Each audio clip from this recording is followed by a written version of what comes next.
Muchísimas gracias por su asistencia y por participar con nosotros en este foro que espero que sea de interés, en el que vamos a hablar de movilidad, un tema que si a alguien no le interesa, desde luego debería de interesarse porque nos afecta a todos y de todo lo que está pasando y todo lo que viene con el asunto de la movilidad sostenible. Tenemos un cartel de ponentes extremadamente interesante que lo están viviendo en primera persona porque forman parte del desarrollo de este nuevo mundo, pero para comenzar me gustaría cederle la palabra, puesto que tenemos aquí a una autoridad muy importante, al señor Jaume Mateu, que es el muy honorable responsable de la movilidad aquí en las Illes. Es el responsable de movilidad y también de transporte terrestre del Govern de les Illes Balears. Así que, por favor, Jaume, moltes gràcies. Gràcies a tots. Bueno, pongo por aquí también. Buen día a todos y todas. En primer lugar, quiero dar las gracias a los organizadores, a todos los asistentes, a quienes habéis venido también de muy lejos. Daros la bienvenida aquí a Inca, a Mallorca, a las Illes Balears. Y bueno, desde mi punto de vista, este foro, este conjunto de actividades que estamos realizando esta semana y que ya hemos llegado a una cuarta edición, realmente es una buena muestra de lo que es la movilidad y los retos de futuro de la movilidad, y creo que es muy interesante que desde Inca, desde Mallorca, seamos punteros y seamos capaces de reflexionar y de proponer y trabajar para avanzar hacia el futuro, porque como todos sabéis, mucho más que yo seguramente, el mundo de la movilidad está cambiando de forma rápida, como está cambiando muchas otras cosas, pero sobre todo nos estamos enfrentando a diferentes retos, todos de golpe, que nos están haciendo, por una parte, estresarnos en el sentido de que hay que hacer cambios relativamente rápidos, pero por otra parte también ilusionarnos y estimular que salgan opciones, ideas, innovaciones que seguramente, si no fuera así, no habrían salido en poco tiempo, ¿no? Por mi parte, deciros que desde Baleares estamos comprometidos con los retos que nos plantea la movilidad en cuanto a una pieza fundamental de, yo diría, dos factores. Uno es la lucha contra el cambio climático, que como sabéis, el cambio de modelo energético, y de hecho hablamos aquí de movilidad eléctrica, viene condicionado evidentemente por los retos del cambio climático y de la transición energética.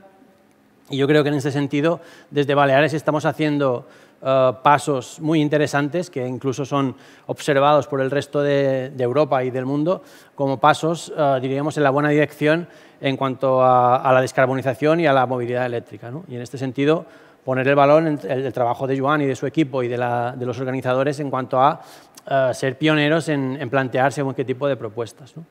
Por nuestra parte, desde el Govern, sabéis que hemos trabajado en diferentes iniciativas. Una fue la Ley de Cambio Climático, que ya marcaba una hoja de ruta en la cual la descarbonización del sector del transporte es importante, es decir, avanzar hacia la movilidad eléctrica para reducir el impacto de emisiones del sector del transporte es una pieza clave de esta Ley de Cambio Climático. Fue en su momento muy avanzada, de hecho fue de las primeras leyes que se redactaron de este estilo en España, y seguía un poco las directrices europeas en cuanto a calendario y en cuanto a transición del sector de transporte hacia la descarbonización. Después de aquí han venido otros e incluso desde Europa se han marcado nuevos calendarios, pero que en el fondo lo que nos demuestran es que desde Baleares, por el hecho de ser un territorio pequeño y comprometido y frágil con su entorno, somos también capaces de pensar y de ver nuevas maneras de movernos que sean menos agresivas con el medio ambiente. Y decía también que hay otro cambio, que es el cambio más de carácter social. Yo siempre digo que la movilidad es un derecho del ciudadano, ¿no? Tenemos derecho todos, se nos tiene que reconocer el derecho a movernos como parte de nuestra actividad diaria y como una forma de acceder a otros derechos y a otros elementos de nuestras vidas. Estamos hablando de trabajo, estamos hablando de sanidad, estamos hablando de educación, también de ocio y de actividades económicas, y en ese sentido, desde el Govern también hemos creído en esta manera de ver la movilidad como un elemento también de necesidad o un derecho social que las personas todos tenemos simplemente, o que debemos tener el acceso a esta movilidad de una forma más o menos equitativa, ¿no? Porque es lo que, como decía, nos da derecho a otras cosas. Por tanto, desde este punto de vista, evidentemente, la cuestión del transporte colectivo, que no será el tema que trataremos aquí, pero sí que ha sido uno de los elementos que hemos intentado trabajar más, también en la mirada puesta en la descarbonización. Es decir, no solo estamos poniendo deberes al sector privado, sino que desde el sector público también somos conscientes de ello y hemos apostado por electrificar, por ejemplo, toda la red de transporte ferroviario y estamos avanzando también en modelos de transporte público electrificado y, por tanto, creo que en el fondo estamos yendo en la misma dirección. Añadiría como un elemento más o como un paraguas de todo esto la cuestión tecnológica, que también todos conocéis, ¿no? Es decir, ahora estamos hablando también de que hay un cambio, algunos llaman de una disrupción tecnológica, digital o como queráis, que en fin, todos somos conscientes de ello, y eso también nos está llevando a cambios en nuestra manera de vivir y también en nuestra manera de movernos, ¿no? Y yo creo que desde este punto de vista es un acierto, por ejemplo, que los fondos europeos hayan puesto el foco en la parte energética, es decir, el cambio hacia movilidad, diríamos, cero emisiones, y en la parte digital, hacia una manera diferente de pensar nuestros sectores de transporte, en la manera como nos movemos y cómo la tecnología también nos puede ayudar a ello, ¿no? Aquí podemos entrar en muchos temas, seguro que ellos los van a sacar, movilidad compartida o, en fin, cualquier elemento de este tipo, pero que creo que en el fondo también va a marcar el futuro de la movilidad. Bueno, sin más, no sé si ya incluso me estoy pasando de lo que se me había pedido. Agradecer a todo el mundo la asistencia, daros la bienvenida, como os decía, y esperar que el debate sea fructífero y productivo y a disposición de lo que necesitéis. Muchas gracias.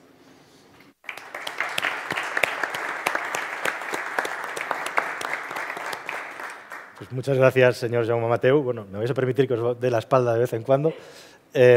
Bien. Este foro va a constar de dos partes básicas.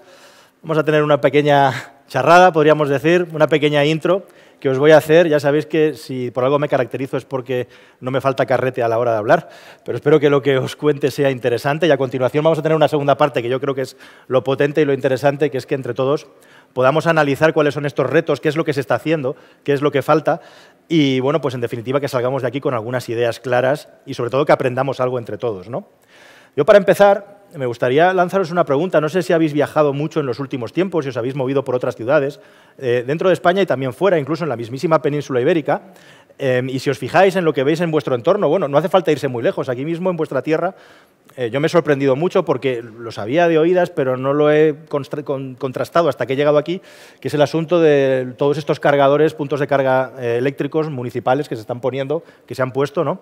Que me parece una iniciativa extraordinaria y que se le está sacando mucho partido localmente, ¿no? Cualquiera que se fije un poco lo ve. Y es una cosa muy positiva, pero si nos vamos a viajar por ahí, nos damos cuenta de que efectivamente la tecnología está cambiando la movilidad a mucha velocidad, pero no siempre para bien. Y a veces la tecnología nos trae problemas buenos. Y os voy a poner un ejemplo muy claro. Hace no mucho estuve en Lisboa, en Portugal. No sé si habéis tenido ocasión de viajar recientemente a Lisboa. Yo soy una persona que por cuestiones profesionales he estado viajando a Lisboa desde el año 2007-2008. Son 15 años ya de visitas más o menos recurrentes, a lo mejor he estado 10 veces. Y de repente Lisboa, si habéis estado en los últimos meses, año, se ha convertido en una ciudad prácticamente que está al límite de lo que es aceptable para que una persona se mueva por allí. Porque aquello es como pues el ejemplo de lo que es la ley de la selva o lo que es la nueva movilidad mal entendida. ¿Por qué? Bueno, pues porque todas esas cosas que más o menos se han ido regulando aquí en España, allí están por regular. Y me refiero a todo lo que son los productos de car sharing de pequeño tamaño, como por ejemplo los patinetes. Ahora, lo más emocionante que puedes hacer en Lisboa, en el centro, es pasear e ir saltando, esquivando patinetes tirados por el suelo, guiris que no respetan nada y que van con los segways o con los patinetes altos pasando por cualquier lado, tuk-tuks eléctricos que van, vienen llenos de turistas. En definitiva, o sea, pasear por Lisboa es una actividad de alto riesgo ahora mismo. Si tenéis oportunidad de ir por allí, os recomiendo que lo viváis en primera persona porque es impresionante. Con eso quiero decir que tenemos un montón de aportaciones tecnológicas, pero ya vemos que si no hay un orden, si no hay una mínima planificación, podemos llegar a tender al caos por la cantidad de oportunidades que tenemos ahora. Yo muchas veces lo digo. La gente me dice, el coche eléctrico no se vende en España, no hay coches eléctricos. Digo, sí, el vehículo eléctrico está en las calles.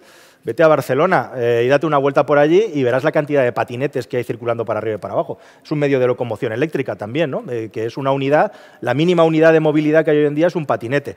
Entonces, las cosas están cambiando y muchas veces ni nos damos cuenta hasta que no nos topamos de bruces con ello. Y todo esto os lo cuento porque, por otro lado, dejadme que os dé unos cuantos datos que que aunque últimamente se están compartiendo mucho, no viene mal recordar. No sé si sabéis que casi el 50% del parque móvil que hay en España ahora mismo tiene 15 años o más, concretamente el 47%. Es una pasada. Tenemos el parque móvil más envejecido de toda Europa grande, podríamos decir, de la gran Europa.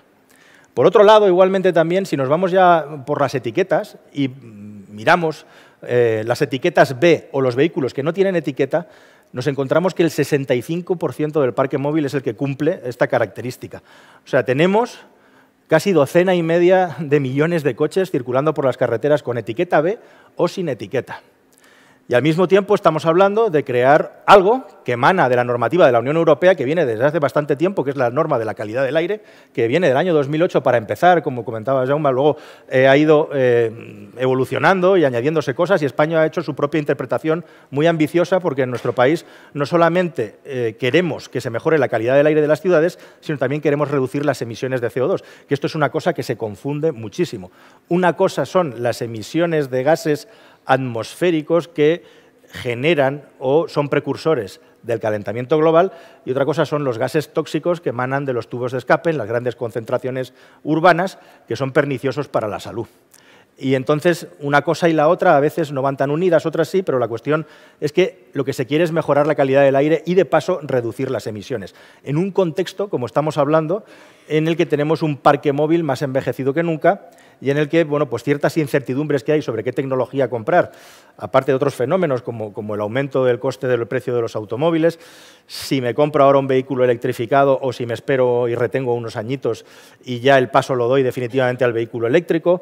Hay una serie de cosas que están reteniendo tremendamente lo que es el asunto de la compra de un automóvil nuevo, además en un momento en el que el modelo de compra de vehículo privado está en decadencia absoluta. Bueno, aquí tenemos un representante muy potente de muchas marcas de automóviles en las islas y él lo sabe muy bien, cómo la parte del usuario privado, que bueno, antaño era muy importante, va perdiendo fuerza en relación a otros muchos modelos de utilización de los vehículos que no tienen por qué ser en propiedad. El más importante de todos es el renting, pero hay otros muchos, ¿no? Y todo este contexto además se ve revuelto por si no hubiera suficientes ingredientes en la olla, porque llega de repente la pandemia y nos encontramos con unas cadenas de suministro que no nos habíamos dado cuenta nadie de lo extremadamente frágiles que eran y cómo podían de ser impactadas por un fenómeno totalmente no esperado como es el del coronavirus, ¿no? Hasta tal punto que ya hoy en día se dice de que es muy probable que hasta el año 2030 aproximadamente no estemos en cifras de ventas de automóviles, no estoy hablando ya de las épocas de récord de justo antes de la crisis del año 2008, sino las mejores cifras de ventas que tuvimos entre la década del 10 y del 20, que es acercándose hacia los 20. De año 17, 18, ese 1,5 millones se supone que ya no lo vamos a alcanzar nunca, que fue lo máximo que se vendió en España de automóviles. Por muchos motivos. Como os estoy relatando, ya os he dado unos cuantos, pero lo cierto es que también hay un motivo muy poderoso, que es el que nos une aquí, ¿no? Que es el asunto de que hoy en día tenemos otras formas de movernos, otras formas de comunicarnos con la movilidad y ya no es necesario en muchos casos que tengamos un vehículo o un automóvil en propiedad. Aunque como muy bien se ha dicho ya, y creo que va a ser unas claves que va a estar revoloteando todo el tiempo, esta mañana también ha salido el asunto en la pequeña presentación que hemos tenido, y es que la movilidad debería de ser algo democrático y debería de ser algo a lo que todo el mundo pudiera tener acceso. Y para eso hace falta hacer muchas cosas en un contexto que tenemos que no es nada favorable para este asunto. A la hora de diseñar estos lugares especiales en los que nos tenemos que mover en núcleos urbanos muy potentes, la normativa de calidad del aire lo que dice, la transposición en España, que son las zonas de bajas emisiones que se guían por etiquetas, lo que nos dice es que todas aquellas ciudades que tienen 50.000 habitantes o más tienen que tener una zona de bajas emisiones obligatoriamente. No sé si lo sabíais. 50.000 o más, pero también hay dos excepciones, que son lugares habitados con más de 20.000 habitantes que tengan mucha polución, también tienen que tener una CTB obligatoriamente, y espacios insulares, que es justamente en el que estamos nosotros. Aquí también obligatoriamente tiene que haber zonas de bajas emisiones por norma, por ley. En total, estamos hablando de que en España estamos impactando aproximadamente 150 municipios o 150 zonas, para ser más precisos. Y normalmente estas zonas se van a ubicar siempre en lugares donde hay la mayor concentración de automóviles y, por lo tanto, donde más problemas puede haber de polución, más problemas puede haber de contaminación. Lo que está ocurriendo es una cosa que es bastante llamativa y es el hecho de que en el año 23 todas estas ZBE ya tenían que estar funcionando, ya tenían que estar puestas en marcha. Y no las tenemos. Tenemos bastantes problemas y bueno, en la mesa podemos discutir también por qué y por qué hay retrasos y a qué se deben estos retrasos. Y bueno, pues algunos hablan también de que hay una parte, digamos, política importante de estrategia por el asunto de que ahora hay elecciones y no suelen ser buenas noticias que de repente se ponga patas arriba el centro de una ciudad, de un núcleo urbano, y que de repente pues haya personas que no puedan acceder por el motivo que sea. Ese es un motivo muy importante. Pero lo cierto y lo verdadero es que las zonas de bajas emisiones de las poblaciones, el problema principal que tienen es que hay que tocar muchos palos y tenerlos muy bien atados para que esto funcione bien. Tenemos que delimitar muy bien cuál es la zona. Tenemos que decidir cuáles son los vehículos que van a poder entrar o no y los vehículos que van a poder entrar, cuáles van a ser las condiciones que van a tener cuando no tienen total libertad para moverse por dentro de esas zonas. Tenemos que llegar a acuerdos con aparcamientos públicos y privados para todos aquellos que no pueden aparcar dentro tengan una solución alternativa si tienen permiso para entrar. Tenemos que ponernos de acuerdo con los vecinos. Tenemos que ponernos de acuerdo con los servicios de transporte público y privado para dar servicio de entrada y salida a todas aquellas personas que no tienen su propio vehículo. Tenemos que crear una normativa en la que haya cámaras, haya sistemas de vigilancia, en la que haya señalizaciones. En definitiva, al final todo esto acaba generando un modelo de organización de una zona urbana a 360 grados que muchísimos municipios ni tan siquiera están preparados para acometer de una manera solvente, tal y como se está planteando, con lo cual está habiendo problemas para desarrollar estas zonas, que bueno, es una cosa que ahora podemos comentar y podemos desarrollar en nuestra mesa. Si queréis que os dé algún dato más impactante igualmente sobre el asunto de la electrificación, aquí hay un debate muy interesante. Siempre se dice que en las islas es uno de los sitios donde electrificar el parque móvil teóricamente debería de ser más sencillo.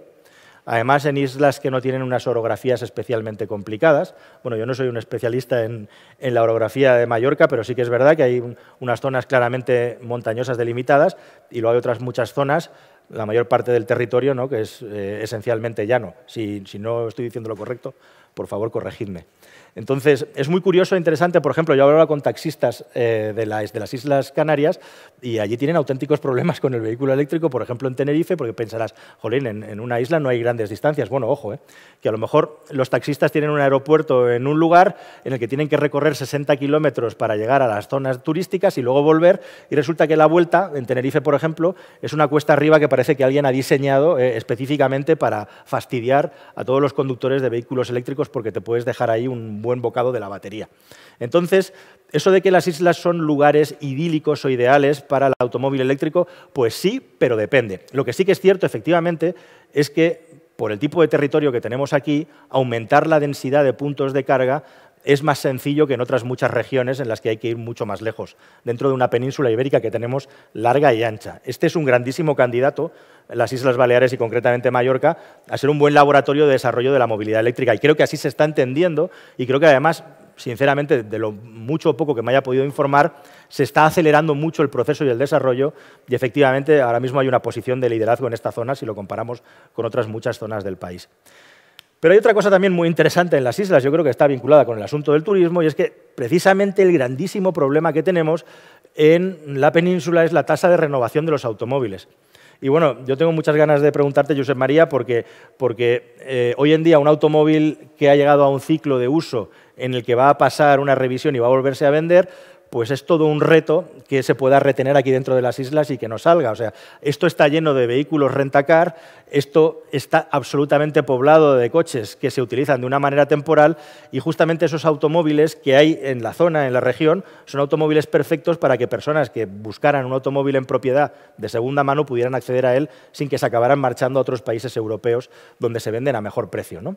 Bueno, es una cosa que tengo cierto interés en conocer. Pero en teoría, con todo el parque automovilístico que tenéis aquí dentro, sería más factible poder reducir la edad media del parque y estoy seguro que los datos así lo demuestran. Y al mismo lado tenéis un problema muy importante, igualmente también, la otra cara de la moneda, es que esto puede y seguramente está atestado de automóviles, porque todos estos servicios que se dan a los turistas que vienen en masa, evidentemente necesitan unos medios de movilidad. Y uno de los grandes retos que tienen las autoridades en un sitio como las Baleares es que no solamente se tienen que preocupar de ordenar la movilidad de los que habitáis la isla, sino de los cientos de miles, millones de personas que la visitan todos los años, lo cual aumenta muchísimo y multiplica la dificultad de poder ordenar el territorio desde un punto de vista del transporte terrestre en el día a día, especialmente en las temporadas altas. Así que, queridos amigos, este es el panorama en el que nos estamos moviendo, un panorama, además, en el que efectivamente la tecnología pues eso, nos permite de una manera muy rápida y fácil poner en contacto a la oferta y a la demanda y hacer que cualquiera pueda acceder a servicios de movilidad de una manera muy sencilla y fácil. Si no se regula, si no se hace bien, nos encontramos con el ejemplo de Lisboa. Es un absoluto caos y es la ley de la selva. Creo que por aquí no van los tiros y que en las Baleares somos bastante más civilizados de momento que el panorama que yo os estoy retratando y relatando. Pero sí que es verdad, además, que lo sé por experiencia propia, cuando se hacen cambios en las ciudades potentes, cuando se peatonalizan muchas zonas, cuando se hace una cosa que se le llama pacificar el tráfico, reducir la velocidad, reducir los lugares por los que circulan los coches. Mallorca está atestada de ciclistas. Además, estábamos hablando de que muchos de ellos son turistas y la idea es que vuelvan o que al menos si no vuelven que hablen bien de Mallorca, ¿no? Porque el turismo es muy importante en este lugar. Entonces, la convivencia entre medios de locomoción diferentes, propios y ajenos, es súper importante en un territorio como este. Y a mí me pasa muchas veces cuando hablo con la gente y se habla de que en esa calle donde antes se circulaba y se aparcaba va a dejar de hacerse porque se va a peatonalizar, que el rechazo de la gente normalmente es frontal, de una parte muy importante del personal es frontal, el rechazo de los comerciantes es frontal y luego al final resulta que se hacen las obras, se generan unas molestias tremendas y cuando finalmente la obra está terminada, normalmente el resultado es que todo el mundo está encantado si se ha hecho bien. Y eso también hay que decirlo, que se hace mucho y se hace bien y en España se está haciendo bien en muchos sitios muy dispares. Y eso choca radicalmente con el hecho de que hoy en día muchas personas precisamente no pueden acceder a un tipo de producto que les permita entrar sin ningún tipo de restricción en estas zonas. Por lo tanto, es súper importante, como se estaba comentando, que se les pueda ofrecer alternativas. Es súper importante que todo el mundo tenga acceso a la movilidad. Y ya para terminar, simple y llanamente, esta introducción, os quería comentar que, no sé si sabéis, que para una generación de personas muy importante, seguro que los que tenemos un año os lo sabéis de sobra, soñábamos con automóviles y el automóvil era nuestra puerta a la libertad, nuestra puerta al descubrimiento. Hoy en día, con 1.500 euros, si le preguntas a una persona de menos de 25 años, probablemente en su lista de preferencias te ponga antes un iPhone 14 Pro que un Seat Ibiza del año 99, del año 2003. Los valores han cambiado también entre la gente joven, radicalmente. La movilidad, el anhelo de tener un automóvil para moverse, para viajar, ya no es una cosa compartida por las generaciones actuales, como lo fue en las que tenemos más de 40 años, más o menos, ¿no? Por ahí está el corte. Y ese cambio en la movilidad también abre la puerta, pues eso, a que haya una serie de personas para las que el coche no sea tan importante. Y muchas veces no se habla de esto. Si vemos las gráficas, yo no tengo aquí pantalla, pero si vemos las gráficas, tenéis que saber que esto es como en la iglesia, se están perdiendo las vocaciones. Cada vez menos personas se sacan el carné de conducir. El carné de conducir llegó a una cima, a un tope, justamente coincidiendo con la crisis del 2008, y desde entonces ha tenido una curva más o menos vegetativa y en los últimos tiempos se ha empezado a reducir drásticamente. Así que a cada vez menos personas también les interesa tener carné de conducir y acceder a la conducción propia, a la conducción donde tú tienes una máquina que mantienes, que pagas seguros, que pagas el combustible y que, en definitiva, el 90 y pico % del tiempo va a estar aparcado en la calle y no va a estar utilizándose, pero que, por contra, ese 8, 5, 4 o 7% del tiempo que lo utilizamos es tan bueno, es tan importante, es tan genial, pues que por eso el automóvil tiene tanto éxito, ¿no? Si no, no estaríamos donde estamos todos nosotros. Así que con este batiburrillo y este caldo de cultivo, ahora tenemos que reordenar los territorios, y esto es lo verdaderamente importante, que esto que os he contado te puede interesar más o menos, pero a todos nos va a afectar, a los que estamos aquí. Y hemos montado una mesa justamente para poder comentarlo con ellos, para poder charlarlo y para poder conocer, bueno, pues a dónde llegamos. Así que, sin más, si os parece, os presento a los invitados. Voy a seguir aquí el orden que me ha dado la organización. En primer lugar, Vito Minoni, muchas gracias. Pues Vito, yo he estado leyendo un poco tu currículum y tienes ahí un perfil pluridisciplinar, podríamos decir. Has trabajado en estudios de mercado, sí. Has hecho trabajo de campo, de teoría, pero luego también has estado trabajando en fabricantes de motocicletas eléctricas como MV Augusta, que por si alguien no lo sabe sería algo así como con permiso de Ducati. Combustión. Sí, combustión, pero bueno, y además en la Ferrari de las motos, porque sí. MV Augusta sería la Ferrari o por encima de la Ferrari, si consideramos a Ducati como la Ferrari de las motos, ¿no? y de repente pues entras a trabajar en un proyecto apasionante, por lo que he visto que es energética, que son motocicletas eléctricas y de alto rendimiento, que por cierto, no sé cómo escondéis las baterías en esos carenados, porque me parece alucinante lo bien integradas que están. Y bueno, simplemente te quería pedir, ya te he presentado más o menos, pero un poco que nos expliques con un poquito más de detalle cuál es tu perfil y qué es lo que haces en Energética. Muchas gracias por la invitación. Es la primera vez que hablo en español en público, entonces no soy fluente, pero creo que me puedo defender. Gracias por la invitación. Yo, como ha dicho, trabajo para la marca, la fábrica Energica. Es un fabricante italiano de motocicleta eléctrica, muy potente, performante. La marca ha empezado en el 2014. Para un proyecto alto de gama para la moto deportiva. Entonces, la idea fue de desarrollar la motocicleta eléctrica a alta prestación para el circuito, para la pista. La marca efectivamente ha creado la competición en el 2018 de la Moto E, es el MotoGP eléctrico. La Moto E fue muy importante para nosotros, para la conocencia de la marca, pero la cosa más importante para el desarrollo de la tecnología que ahora está a un nivel muy alto. Tenemos el paco batería más grande en la categoría de las motos, 22,5 kWh, y la autonomía ahora está a un buen nivel similar a la moto térmica. La cosa más importante en comparación con las otras motos eléctricas de grande potencia es que Energica ha desarrollado la carga rápida. Entonces podemos cargar ahora las motocicletas en 30 minutos, desde 10% a 80%. Eso es muy importante para el desarrollo de la movilidad y de la conversión.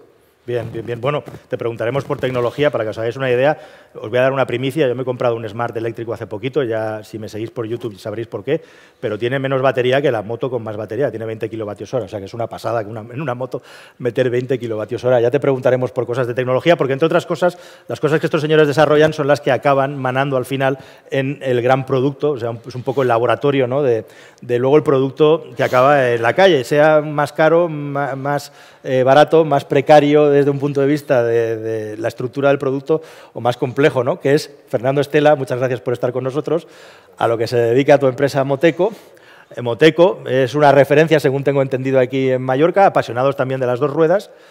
Comenzaron un negocio de motocicletas, imagino que más o menos convencional, o directamente fuisteis ya al producto eléctrico. Porque ahora tenéis de todo, alquiler de motos, venta de motos, desde las motos de Vito hasta producto, entiendo, básico, de acceso para todo el mundo. O sea, tenéis como un espacio multiproducto muy potente. Sí, buenas tardes a todos. Gracias por invitarme una vez más. 4 años, venimos encantados, gracias a la organización. Y bueno, sí, Moteco nace fruto de una necesidad, sumado a una pasión, que es la mía, la de las dos ruedas, y un momento en el que realmente nuestro entorno lo está pidiendo a gritos y ya ha alcanzado un nivel tecnológico realmente útil y lógico. Entonces, yo como apasionado de las motos me lo estudié todo muy a fondo, conocía fábricas como Energica, que para mí es lo puntero en este momento, y después otro tipo de motos que son más una herramienta diaria tan necesarias en las ciudades como un tipo de movilidad individual. Porque realmente en las ciudades ahora estamos colapsados. En Palma, Vito venía diciéndome hoy, he tardado 40 minutos en venir desde Campastilla hasta tu tienda andando. Esto en otros sitios de Europa no sucede. Entonces es realmente una necesidad y aún no estamos en pleno verano cuando realmente se colapsa nuestra isla. Bien. Entonces la movilidad individual es algo que realmente viene empujando fuerte y es necesario. Perfecto, pues nada, vamos a hablar también del producto y de tu experiencia directa en la isla, porque seguro que tienes muchísimas cosas interesantes que contarnos. Y Proa, por el grupo Proa, que aquí en la isla, pues según he estado estudiando, me he intentado aprender de memoria todas las marcas, a ver si soy capaz.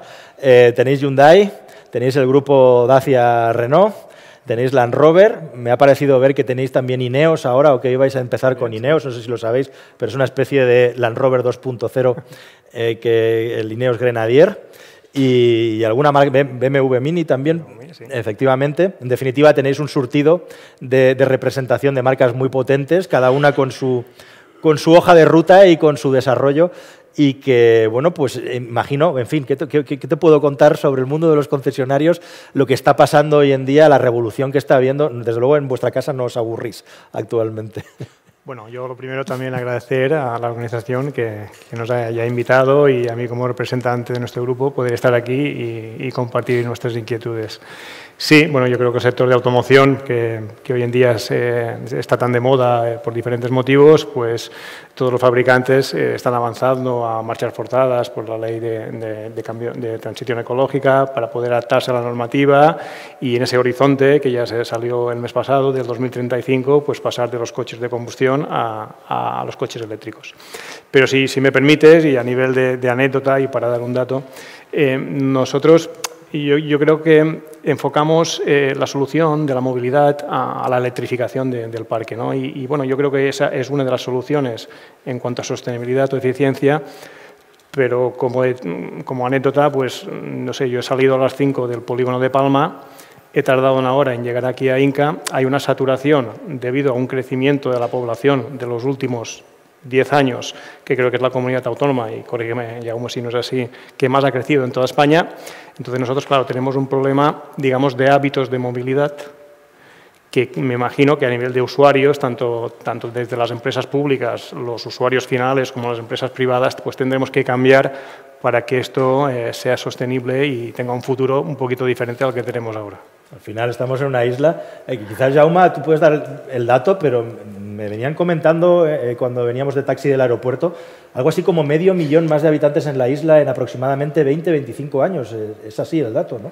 Sí, de hecho estamos en más de 1 millón de habitantes en Baleares, 1.100.000 más o menos, y hace 20 años estábamos en la mitad, o sea vamos por ahí, ¿no?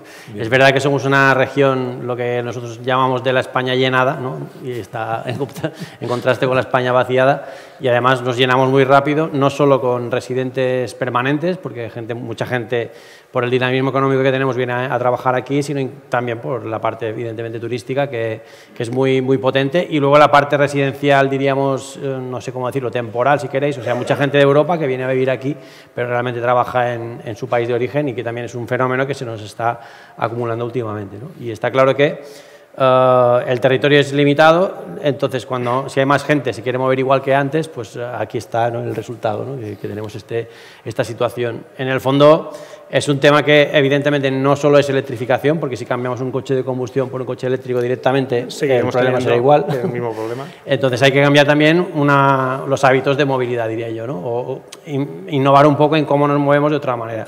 Y en ese sentido, bueno, nosotros hicimos el Plan Director de Movilidad en el año 2019, de los 2,7 millones de desplazamientos que hacemos cada día los residentes, un 55% eran en coche, ¿no? Y de estos, una parte importante eran desplazamientos de menos de 1 kilómetro. Entonces, es aquella cosa de la cultura del coche para ir por todo, y yo creo que esto poco a poco vamos entendiendo que no hace falta. Evidentemente habrá cosas que sí que son inevitablemente hay que hacer en coche, pero seguramente también hay otras alternativas que son muy factibles, especialmente en zonas urbanas, que poco a poco van a ir penetrándolo más, porque tener un coche, lo que decíais, hay que tener un sitio para aparcarlo, hay que tener el dinero para costearlo, y a veces no es lo más práctico, ¿no? Para una distancia pequeña seguramente hay alternativas, ¿no? Entonces, en este sentido, no solo es cambiar de motor, sino que hay que cambiar otras cosas. Bien, pues entrando un poco en materia, hay un fenómeno muy interesante también, por ejemplo, en Madrid, que es donde yo más tiempo paso y me muevo, que es un fenómeno, no conocéis el fenómeno de la gentrificación, que es esos fenómenos en los que de repente una zona se pone de moda, ¿no?, y empiezan a acceder a las viviendas personas con un poder adquisitivo que hacen que los locales tengan que marcharse porque ya no tienen poder adquisitivo para vivir en la zona, ¿no?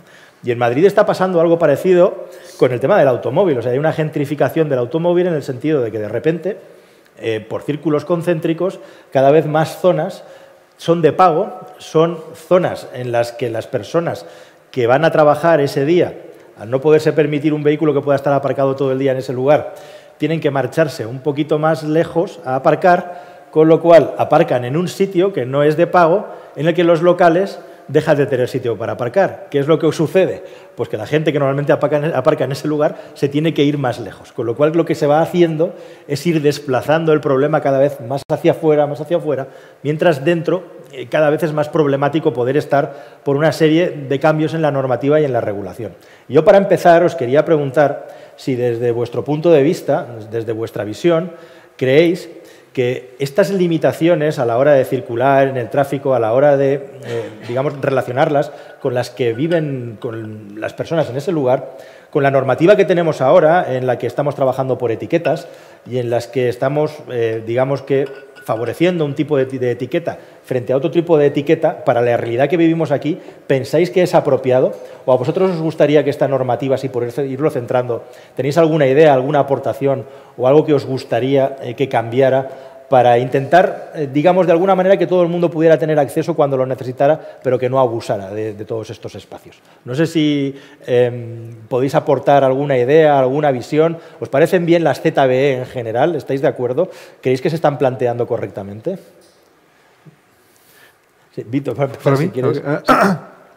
La pregunta es sobre la normativa que normativa, necesita sí, efectivamente, sobre la normativa de las zonas de bajas emisiones, que van a reducir el tráfico. Sí. Básicamente la pregunta es si creéis que está bien orientadas, o echáis de menos algo, o echáis algo de más respecto a cómo se están planteando actualmente y que, bueno, pues van a empezar a ponerse en marcha también aquí, si es que no están ya, que la verdad lo desconozco.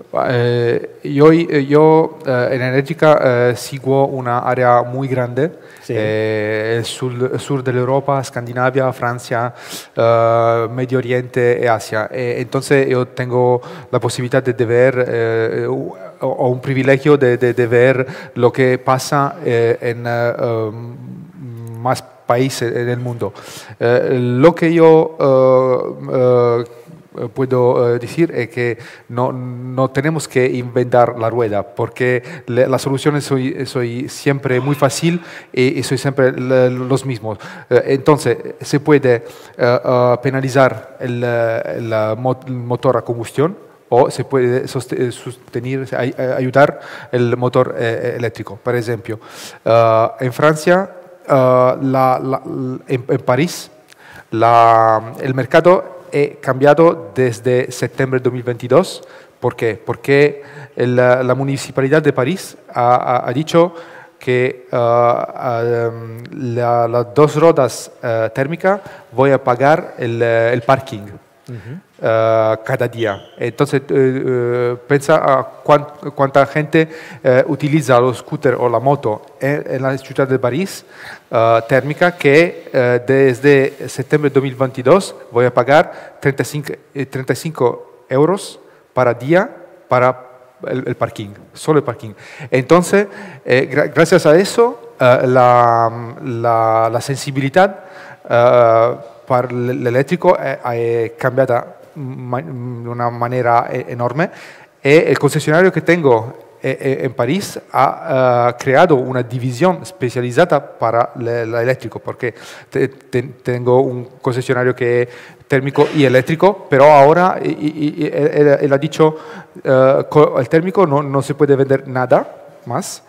Tengo que desarrollar promocionar la movilidad eléctrica. O, por ejemplo, en la ciudad de Nantes, también en Francia, no se puede más circular en el centro de ciudad con un vehículo térmico.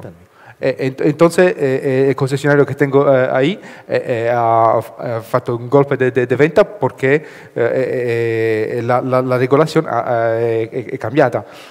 El norte de Europa, yo sigo la Noruega. La Noruega está ya 10 años antes que nosotros.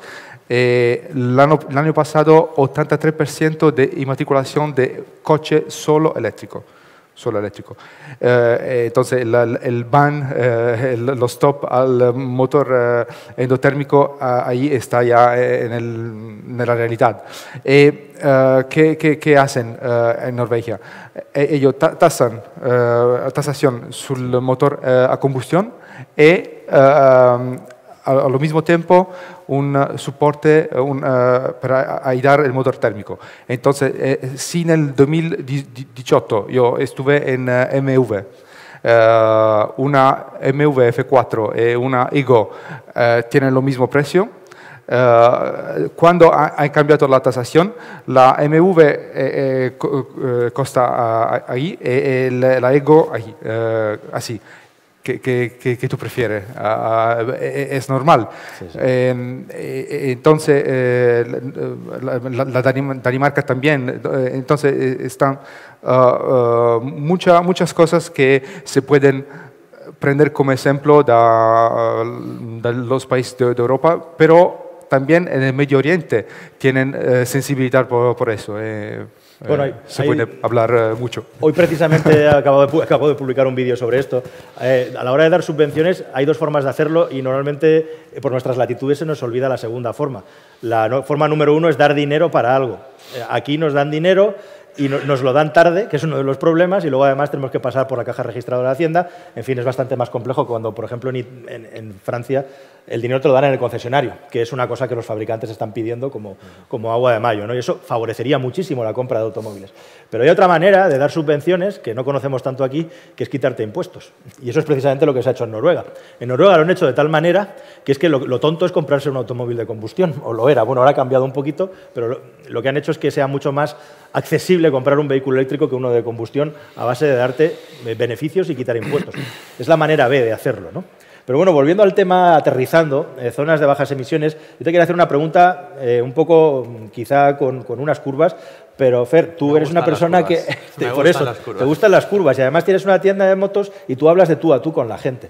Y bueno, yo quería preguntarte si esa sensibilidad, esa preocupación sobre las ZBE en España, que siempre tenemos la tradición de hacer las cosas en el último minuto, pues de repente en diciembre has notado que ha venido una avalancha de gente a preguntarte por producto porque ahora lo necesitaba. Y además en añadido a eso hay una cosa que nos he contado en la introducción, que es muy interesante también, Jaume, que es el asunto de cómo mezclamos el transporte colectivo, que está muy bien compartir vehículo y está muy bien el BlaBlaCar, pero está muy bien cuando tienes 25 años. Yo lo he hecho y llega un día cuando tienes el suficiente dinero para llenar el depósito por ti mismo, que ese día no te apetece darle conversación a nadie ni esperarlo, ¿no? Es una movilidad también a lo mejor para unos momentos determinados. Pero esto lo digo porque una cosa que nos ha traído la pandemia es que ha habido, o la sensación y las cifras dicen que ha habido cierta involución en el transporte colectivo y que se ha empezado a valorar más también el hecho de que podamos viajar con nuestro propio producto. Y hasta donde yo llego, en el mundo de las motos se ha visto muy beneficiado por eso. Son dos preguntas, como puedes ver, el nivel de información de la gente y también si estamos en ese punto que estoy comentando. Bien, son tres preguntas. Una, en cuanto a la zona de bajas emisiones, que soy una persona de excesos, que estoy totalmente de acuerdo con ellas. Yo de verdad creo que es la única manera de introducir toda esta nueva forma de movilidad al gran público.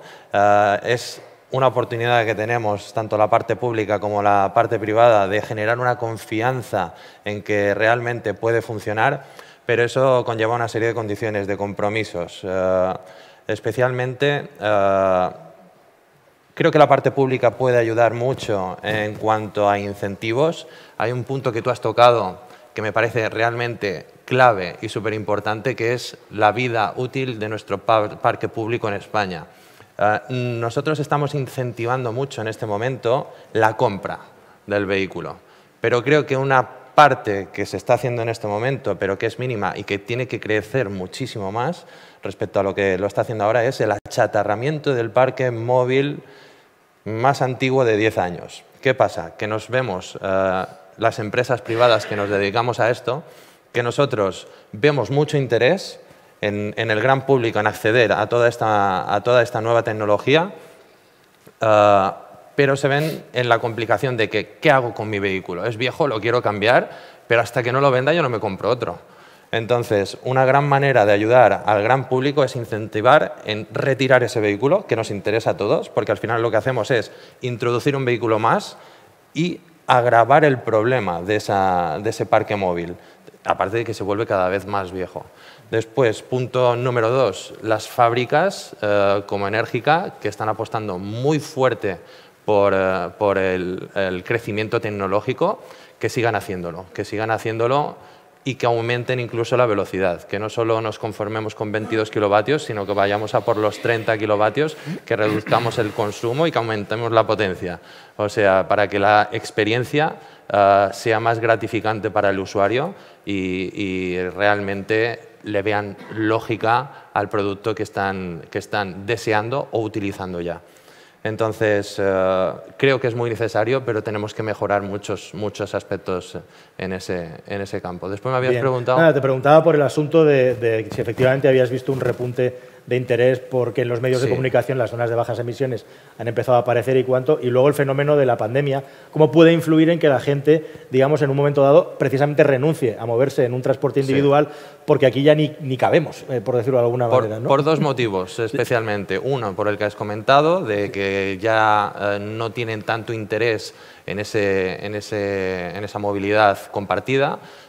Prefieren una individual por X motivo, ya sea por una pandemia, porque se han acostumbrado y tienen esa necesidad de ir solos, y también en las dos ruedas por una cuestión económica. Realmente ahorras mucho dinero, lo tenemos más que calculado y comprobado, especialmente en la movilidad urbana con el vehículo de dos ruedas.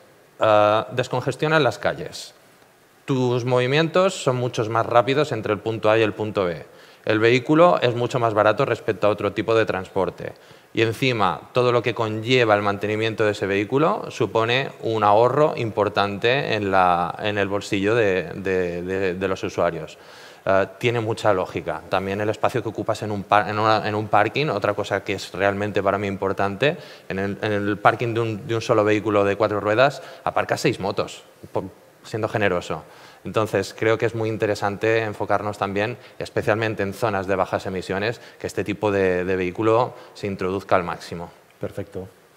Josep María, ¿tú cómo ves las CTB tal y como están planteadas? Hace poquito ANFAC ha sacado, los fabricantes, una recomendación de buenas prácticas.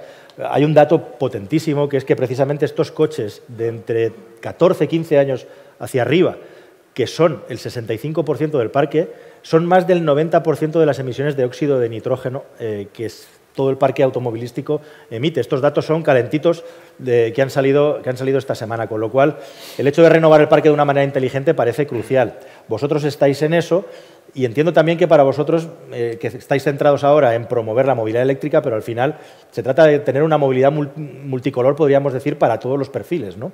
Por ahí van un poco los tiros.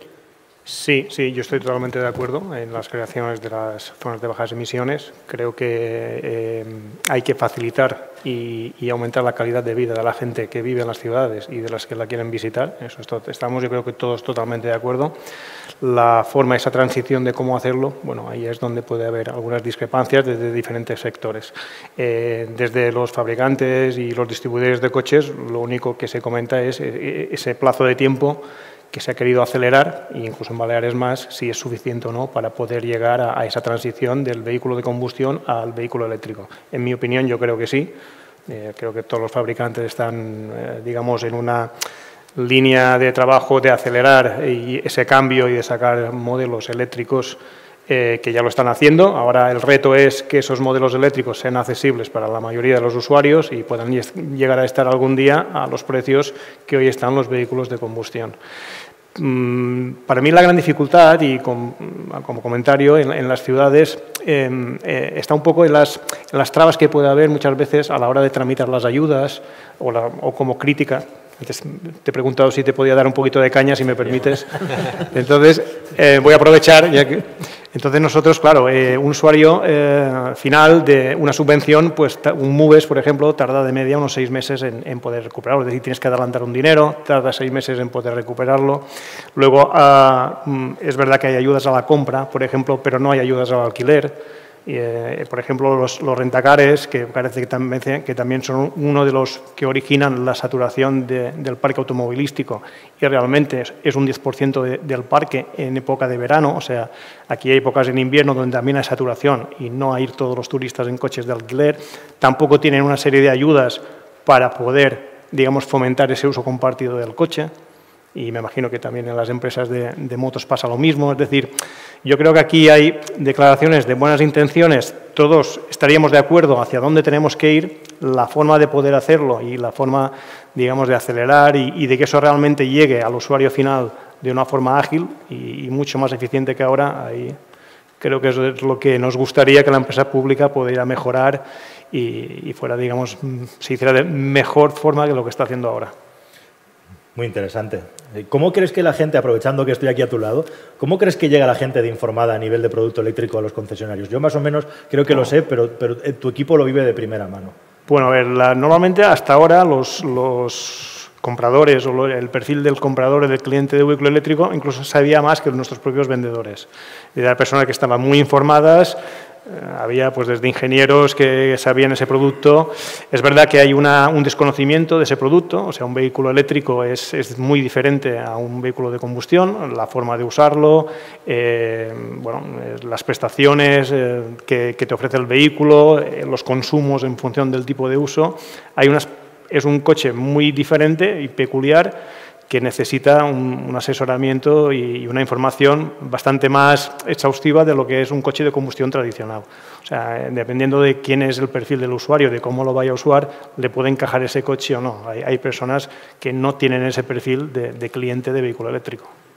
Aquí en las islas, el porcentaje de personas que viven en poblaciones aisladas con casas tendería a hacernos pensar que es más factible, ¿no? El hecho de poder cargar en casa, de poder resolver o no, o estamos igual que en el resto del... Según la información que yo tengo, el 60% de los coches duermen en la calle. Duermen en la calle. Bueno, en España es el 70 más o menos. O sea, en España me refiero a la península. Creo que aquí, o sea, 6 de cada 10 coches duermen en la calle. Entonces, claro, para una persona o para un cliente que tenga que ir buscando un punto de carga es un agobio. Es como decir, se me acaba la gasolina y no sé dónde cargar, ¿no? No sé dónde repostar.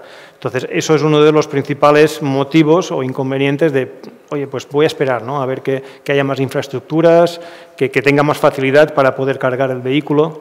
Eso es uno de los inconvenientes. Y luego, pues, no sé, también se me ocurre que muchas veces pues, los precios de los coches, es decir, la inversión es más alta y eso supongo que con el tiempo irá bajando. Sí que es verdad que el coste de uso es más bajo, es decir, tienes que hacer una inversión más alta para luego con el tiempo ir recuperando. Perfecto. Jaume, corrígeme si me equivoco, pero me suena, estoy todo el día procesando noticias, que Mallorca tenía un plan para incentivar que los rentacar, que son, digamos, un problema de movilidad, se electrificaran a mayor velocidad. ¿En qué consiste exactamente este proyecto?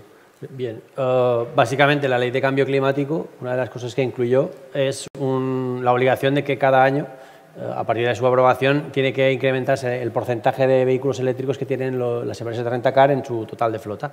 Entonces, esto es verdad que la pandemia nos lo desbarata un poco, porque, claro, esto entró en vigor en el 2020, ya sabéis lo que pasó en 2021, pero sí que es verdad que una de las medidas, diríamos, valientes que impuso la ley era esta, ¿no? Y bien, es esto combinado con sistemas de ayudas. Las ayudas no las lleva mi dirección general, sino que es la Dirección General de Energía, pero sí que, o sea, yo no me sé el detalle de las ayudas, pero sí que hay algunas ayudas que yo conozco, como el Plan Moves, que son las más, digamos, populares, y luego hay otras que son, por ejemplo, para instalación de puntos de carga en empresas que también han salido, que vienen muy de la mano de lo que es el IDAE, el instituto que está a nivel nacional, y bueno, hay algunas líneas de trabajo en este sentido, pero sí que es verdad que se veía como una manera de incentivar a las empresas el hecho de estimular a que incorporaran vehículos eléctricos a su flota. Entonces, bueno, esa es una de las medidas, hay otras. Sí que es verdad que los rentacar en general a veces han sido un poco escépticos a la hora de apostar valientemente por el tema eléctrico. Yo entiendo la cuestión de los puntos de carga porque este es un punto crucial, es decir, la gente tiene que tener una tranquilidad de que no va a tener problemas a la hora de cargar, ¿no? Y ese es uno de los retos. Desde el Govern se ha impulsado la instalación de puntos de carga en diferentes municipios, y además también se está impulsando la creación de una red de puntos de carga rápida que sea un poco más eficiente, y conozco también los problemas de esta red, ¿no? El modelo que se inició fue el de dar ayudas a los ayuntamientos para que los instalaran, y ahora el reto es cómo los mantienen, ¿no? Porque en muchos casos están o no operativos o, en fin, con problemas, ¿no? En cualquier caso, en Baleares somos uno de los territorios españoles con más densidad de puntos de carga, y esto es bueno. La parte que hay que mejorar son las otras, ¿no? Y en el sentido que decían ellos, a mí me resulta agradable que nos empujéis, ¿no? Porque cuando yo llegué a la dirección general, en 2015, nadie sabía lo que era la movilidad eléctrica. De hecho, una vez compramos el gobierno, nos empezamos a mentalizar, se compró, me acuerdo, un Renault Zoe, que era el primer modelo que existía, parecía que era el único en el mundo, ¿no? Lo vendimos nosotros. Pues mira, y todo el mundo lo miraba aquello como si fuera una nave espacial, ¿no? Y wow, no sé qué. El cambio que ha hecho desde ese año hasta ahora es que yo creo que más rápido es imposible, ¿no? Y seguramente más del sector privado que de la parte pública, pero en el fondo, de pasar de tener casi un modelo que era carísimo y que era muy extravagante, ¿no? Y que lo utilizábamos los del gobierno para ver cómo iba, hasta ahora que no hay ningún concesionario que no tenga una gama, no solo un modelo, sino una gama de modelos eléctricos, en este corto periodo de tiempo es espectacular, ¿no? Por tanto, a mí me va bien que nos empujéis. La administración ya sabemos que somos más lentos que el sector privado. Creo que a veces, bueno, nosotros sí que hemos hecho una parte que es la Ley de Cambio Climático, y además un elemento importante que es la creación del Instituto Balear de la Energía, que es un organismo público que es el que se encarga tanto de la cuestión de los puntos de carga como otras. Y bueno, creo que al final que nos empujéis nos estimula también a ser un poco más efectivos, ¿no? Aunque no siempre lo consigamos. Bueno, nosotros intentamos empujar, pero no nos hacéis mucho caso. Yo, como anécdota, a nivel de comentario, hay una ley del cambio climático que obliga a los rentacaras a tener un porcentaje de vehículos, que es verdad que en la pandemia ha sido como una especie de paréntesis. Sí. Y el otro día, en que yo estuve presente en la reunión de la agrupación de rentacares de Feneval, se estuvo comentando y tal, ¿no? Y, a ver, y es incongruo. A ver, el rentacar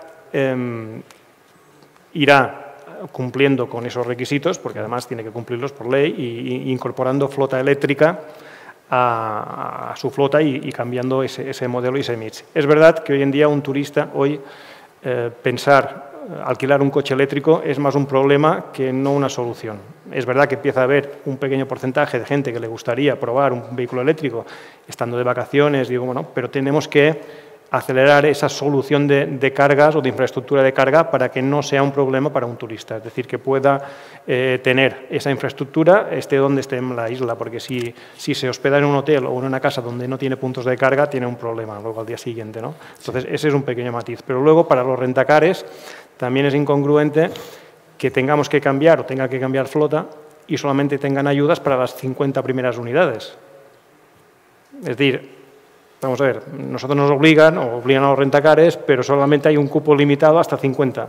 A partir de 50 ya no se considera que no hay derecho. Entonces, a ver, por una parte tenemos una presión para poder cambiar, pero por otra parte las ayudas no son las mismas como para un usuario final. Nos obligan a un porcentaje, si no me equivoco. Es un porcentaje de incorporación que cada año tiene que ir incrementándose. Pero a día de hoy, yo me imagino que con el tiempo cambiarán, pero un usuario final tiene derecho a una subvención que tiene que adelantar el dinero y cobra al cabo de 6 meses. Un rentacar, en este caso, tú tienes hasta 50 unidades. Imagínate, yo sé, uno que tiene 1000, pues tendría, si tuviera un 10% de flota, pues tendría 50 vehículos que no tendrían derecho a esas ayudas.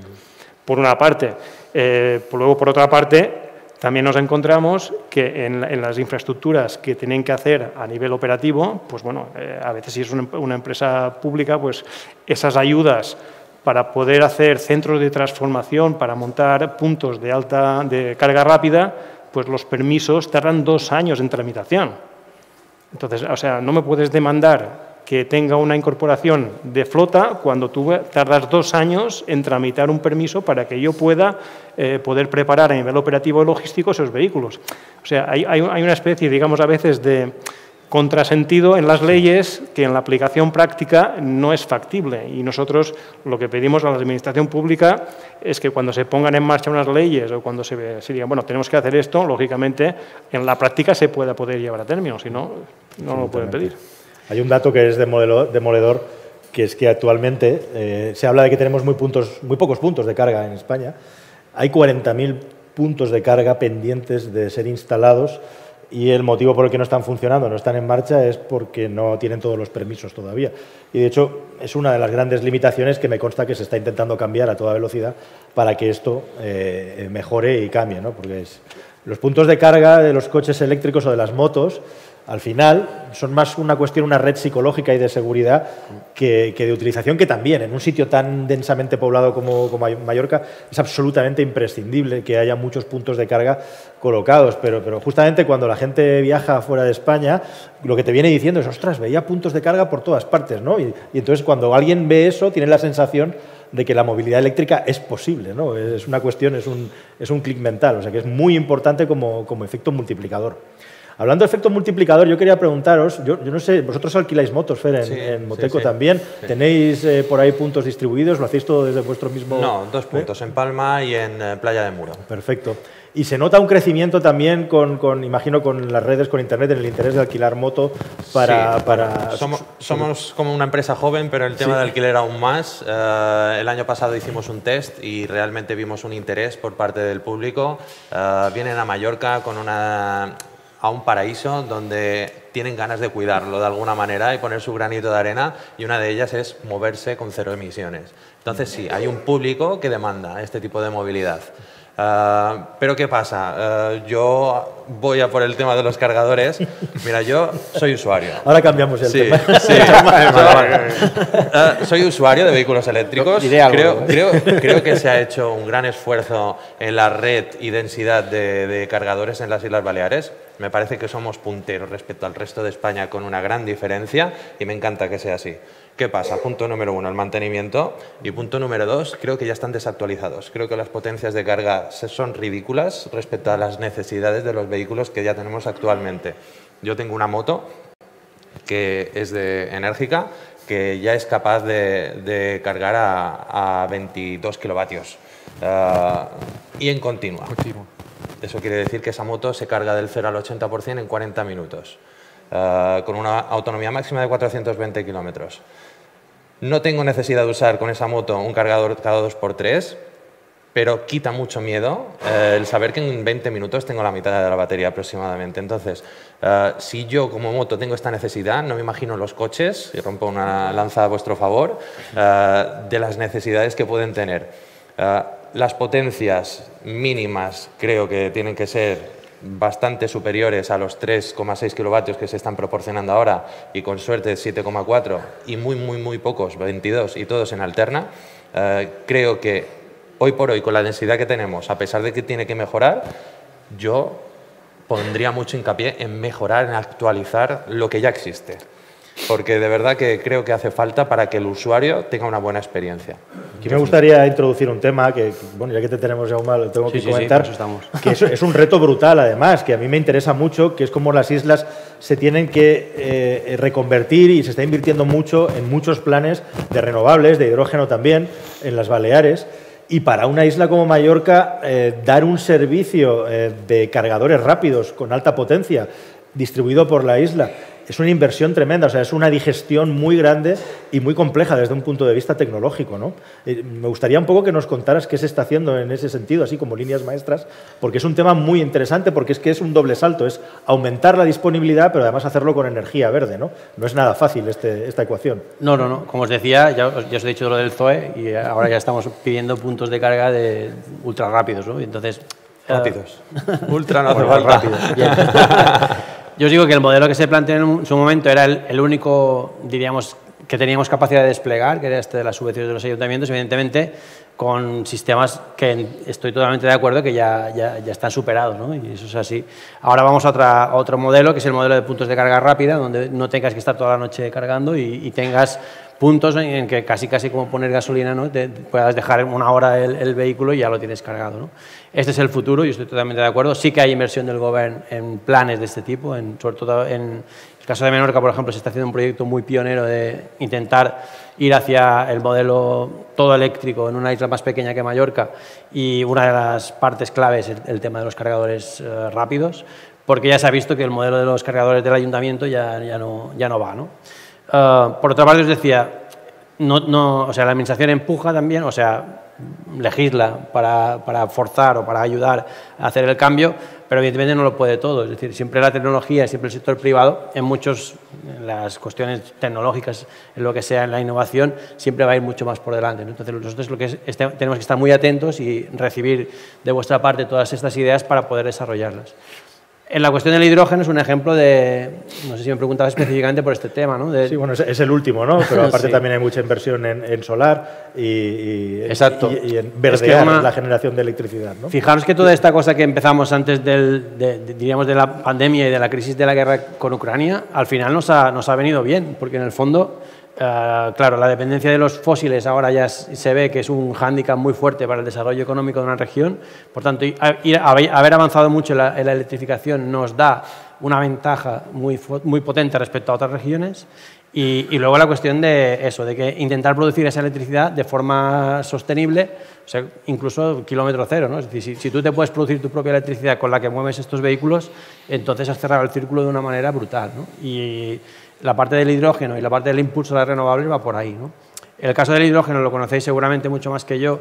Esa propuesta de reconvertir una antigua central de producción de cemento con inversión privada y también fondos europeos en una parte de hidrogenera, es decir, una productora de hidrógeno verde, es decir, generado siempre con placas fotovoltaicas. Y bueno, es un proyecto que ha sido muy piloto, pero que diríamos con la colaboración del sector turístico por una parte y con también la MT de Palma, que ha comprado 8 buses de hidrógeno para ver cómo van, es una manera también de ir avanzando en esta línea, ¿no? Es cierto que el sector privado nos está diciendo, vale, vehículo eléctrico sí, pero no solo, ¿no? Porque el ligero seguramente, vuestro sector, sí que es la solución ideal, pero en pesados o en marítimo, por ejemplo, en barcos, eso no va a ir por ahí, ¿no? Y ahí se ve que hay que empezar a ver pues, qué tecnología será la que va a terminar imponiéndose, ¿no? Y como os decía, la cuestión eléctrica no es solo una cuestión de contaminación atmosférica, no es solo tampoco una cuestión de cambio climático, también es una cuestión de soberanía energética, ¿no? Y cuando ahora puedes tú tener tu manera de producir tu energía y además moverte y no depender, diríamos, de Rusia, eso es una ventaja espectacular, ¿no? Entonces eso ha acelerado mucho más todo el cambio. Muy bien. Bueno, vamos a hacer un pequeño juego, vamos a pensar un poco cómo sería la movilidad ideal en la isla de Mallorca, sí, si pudiéramos pedirle una carta a los Reyes Magos. Yo, por empezar, quería hablar un poco del car sharing y del motosharing, que son fenómenos que están muy en boga en otras ciudades y ya instalados. Madrid, no sé si lo sabéis, que es el lugar donde yo me muevo. Y de hecho, si me he comprado este Smart eléctrico, precisamente es porque he hecho el experimento de comprarme un coche de car sharing reconstruido, que es una cosa que, bueno, ya veremos a ver qué resultado da. De eso se trata, ¿no? De experimentar con uno mismo. Pero lo cierto es que os tengo que contar que siendo Madrid, como es el segundo lugar de toda Europa que tiene más empresas y más tamaño de car sharing, no hay ni una sola empresa de car sharing que sea rentable a día de hoy, que sepamos, en toda Europa. Con lo cual son modelos de movilidad que en muchos casos le vienen bien a emprendedores que al final le acaban pasando una serie de servicios al fabricante de automóviles, ¿no? Ya sea el hecho de poder colocar una gama de producto excedente, esa vía me parece que se acabó ya sea por tener una base de datos de potenciales clientes, pero yo os quería preguntar si en el modelo de movilidad que tenéis ideado dentro de las islas, ¿creéis que el producto del car sharing y el motosharing está suficientemente explotado? ¿No tiene que explotar? ¿Tiene sentido en el modelo de movilidad, digamos, puramente mallorquín? A ver, yo creo que habrá un punto de inflexión con el car sharing, ¿sí? Cuando algún día los vehículos sean autónomos. Bien. Ahí puede que haya un punto de inflexión. Hoy en día, como tú bien has dicho, yo no conozco todavía ninguna empresa de car sharing rentable, es decir, no son capaces de con ese modelo de negocio ganar dinero, que al final ese alquiler por minutos o por horas, pues que tiene unos costes operativos, logísticos bestiales, ¿no? Entonces, de alguna forma yo creo que llegará. La duda es si llegará dentro de un año, dentro de 10 o X tiempo, eso no lo sabemos. Y sí que es verdad, para el automóvil, tal vez cuando los coches sean autónomos y no dependan o tengan ese coste, aunque no sé si es políticamente correcto decirlo, de personal detrás para poder limpiar los coches o poder hacer que eso esté en condiciones, sino que se mueva por sí solo, pues puede ser que sea rentable. Hasta ese momento yo tengo mis dudas. Bien. Bueno, estoy aquí hablando de car sharing por si alguien no está muy relacionado con el término, simple y llanamente son coches que están en la calle y que tú directamente los alquilas por minutos o por horas.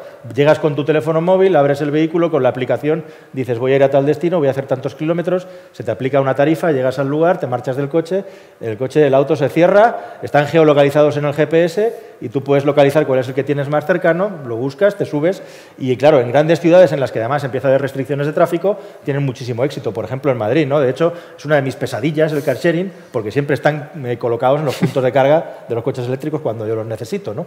Y tengo que pelear con ellos para poder cargar mi coche cuando me muevo por Madrid en muchas ocasiones. Entonces, bueno, os quería preguntar también, Fer, Vito, supongo que tienes una información un poco más limitada, pero si te parece una solución de futuro el car sharing tal y como conoces lo que es la movilidad en las islas. Yo he hablado muchas veces con Nando sobre las oportunidades que están en Mallorca, porque una idea que yo tengo ya desde 3-4 años que trabajo en Energica es el alquiler y un proyecto de turismo eléctrico. Yo hablo principalmente para Energica. Yo creo que para la movilidad urbana hemos dicho mucho, pero para la movilidad interurbana yo creo que tenemos sobre las dos rutas mucho espacio que podemos desarrollar.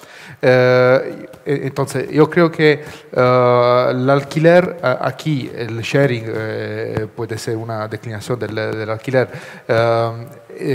puede ser una cosa muy, muy interesante. Lógico que la idea después necesita un proyecto y después el dinero para hacer eso. Como Energica, estamos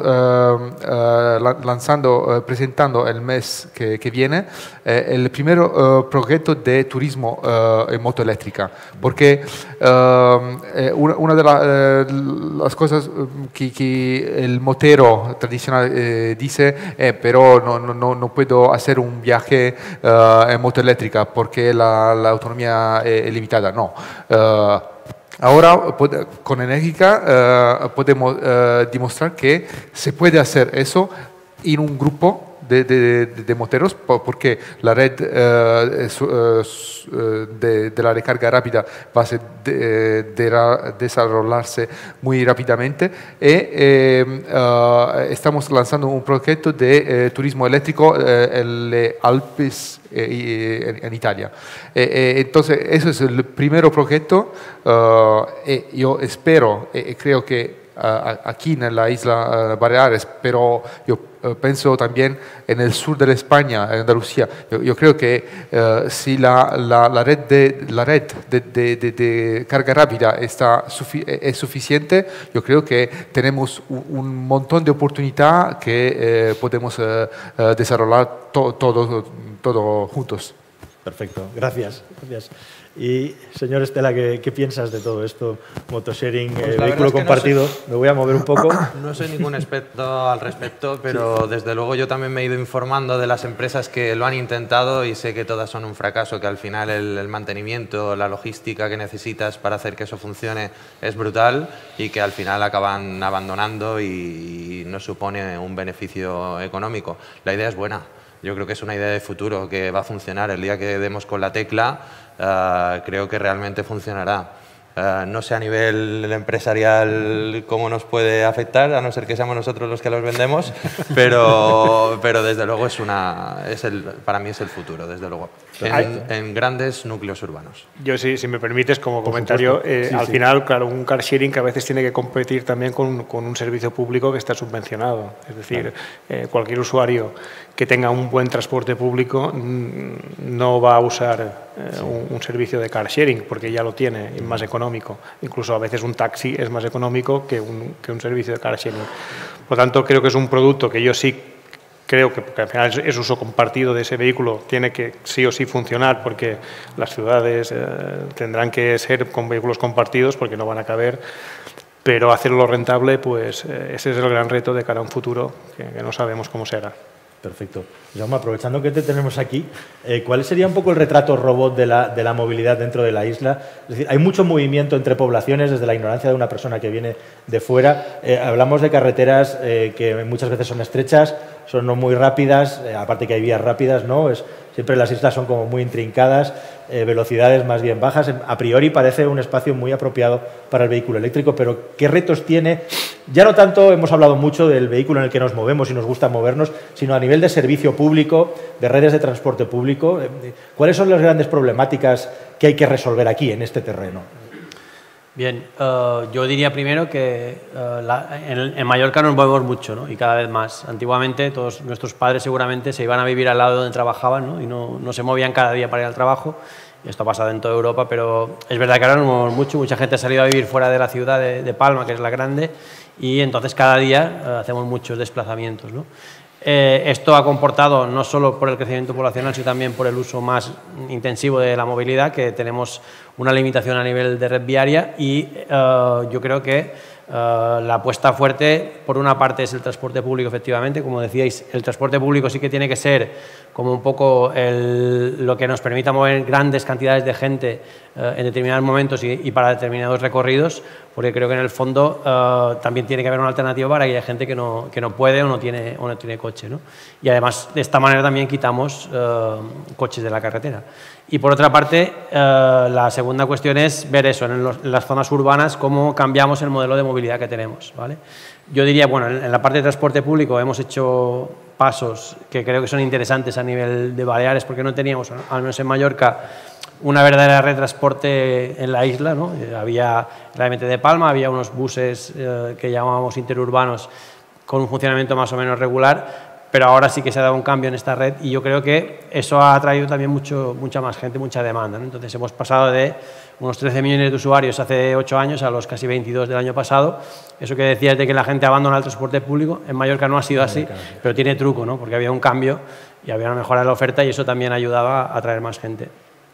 En todo caso, sí que es verdad que hay que ofrecer una solución para cada segmento de la población. Y yo diría también, en el fondo yo lo que creo es que lo que hablabais del car sharing o del uso del coche, al final lo que la gente joven te viene enseñando es que todo eso se va a mezclar mucho, ¿no? Va a haber un uso compartido.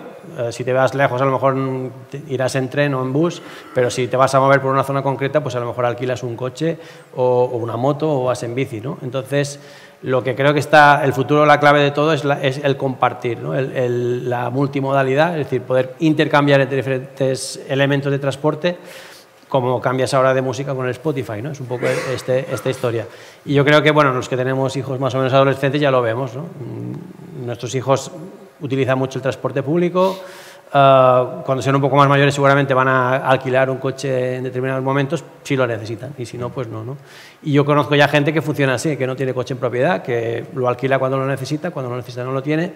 Entonces creo que el futuro, desde el punto de vista de la movilidad, va más por ahí que otra cosa. Perfecto. ¿Querías añadir algo? Sí, me gustaría mucho añadir, como tú bien dices, el futuro son nuestros hijos y algo en lo que creo que también deberíamos hacer un esfuerzo importante es en la educación, en la educación de movilidad. ¿Qué tipo de uso hacer de los vehículos?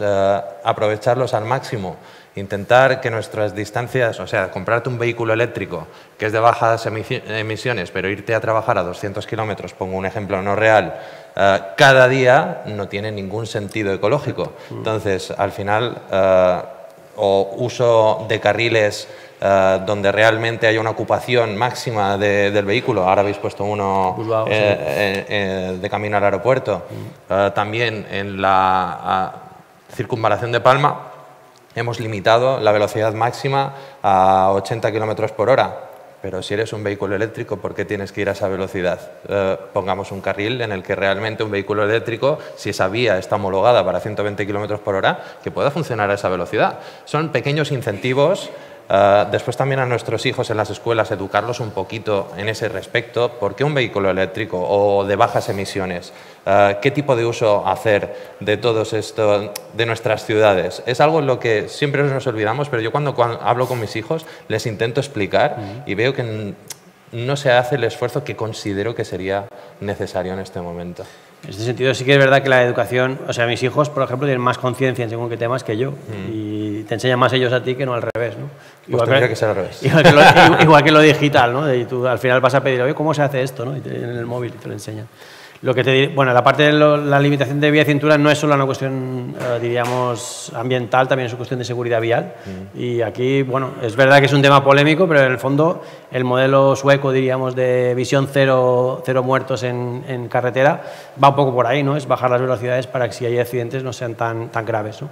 Pero sí que estoy de acuerdo en que las generaciones futuras también deben aprender un poco el uso más racional de todo esto. Nosotros veníamos de una educación o de un modelo en que el coche era la libertad, ¿no? Como decías antes, y ahora vamos a un modelo de que, bueno, que es un instrumento más para moverte, ¿no? Entonces hay que hacer este cambio de chip, eficiencia, todo esto es importante.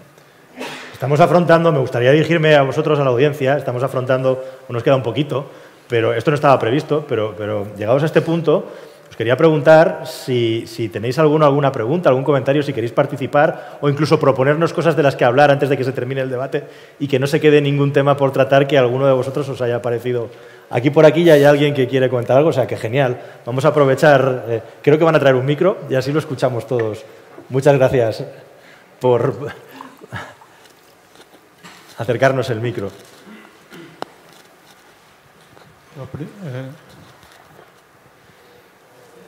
Hola, lo primero, enhorabuena por el acto, a Calero por su trabajo en las redes sociales, estoy muy contento. Mi proposición sería diferente, yo quitaría el coche eléctrico. Añado por qué, porque lo veo inviable económicamente, porque hay una cosa que se llama combustibles sintéticos, que todas las petroleras actualmente están estudiando. Dicen que es más caro, sí es más caro, igual que cualquier cosa, el hidrógeno es mucho más caro, pero capturamos CO2 y producimos hidrógeno. Con eso, cualquier coche actual, autobús, camión, avión, barco, funciona. ¿Por qué complicarnos la vida con un material que es el litio que nos viene de China, que China controla todo? Aparte, la producción de CO2 se produce aquí. El sol lo tenemos aquí, más ecológico que eso no veo nada. Sirven todos los vehículos.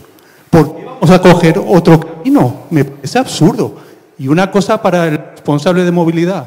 ¿Por qué en Mallorca solo tenemos 2 o 3 líneas de tren? Tendría que estar toda la isla conectada. Son 100 kilómetros. Nada, muchas gracias. Muchas gracias. Me gusta. Bueno, a lo mejor Vito, que es un experto en litio y en vehículo eléctrico, puede responder. La respuesta puede ser el petróleo, ¿de dónde viene? De España o de América o de Arabia Saudita. Eso es el típico, ¿cómo se dice? Hater, que dice, la China llega aquí, destruye, ¿cómo se dice? Destruye todo.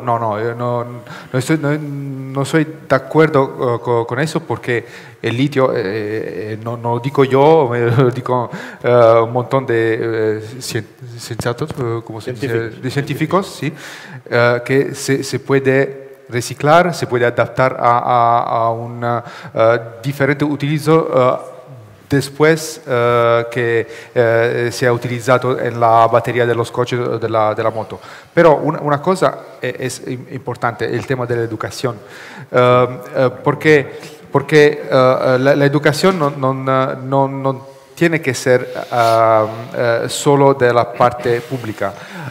También nosotros como privados, como empresas privadas, tenemos que hacer como primero crear una cultura. La cosa principal del trabajo que yo hace es crear una cultura y después vender la moto, hacer un concesionario o un importador.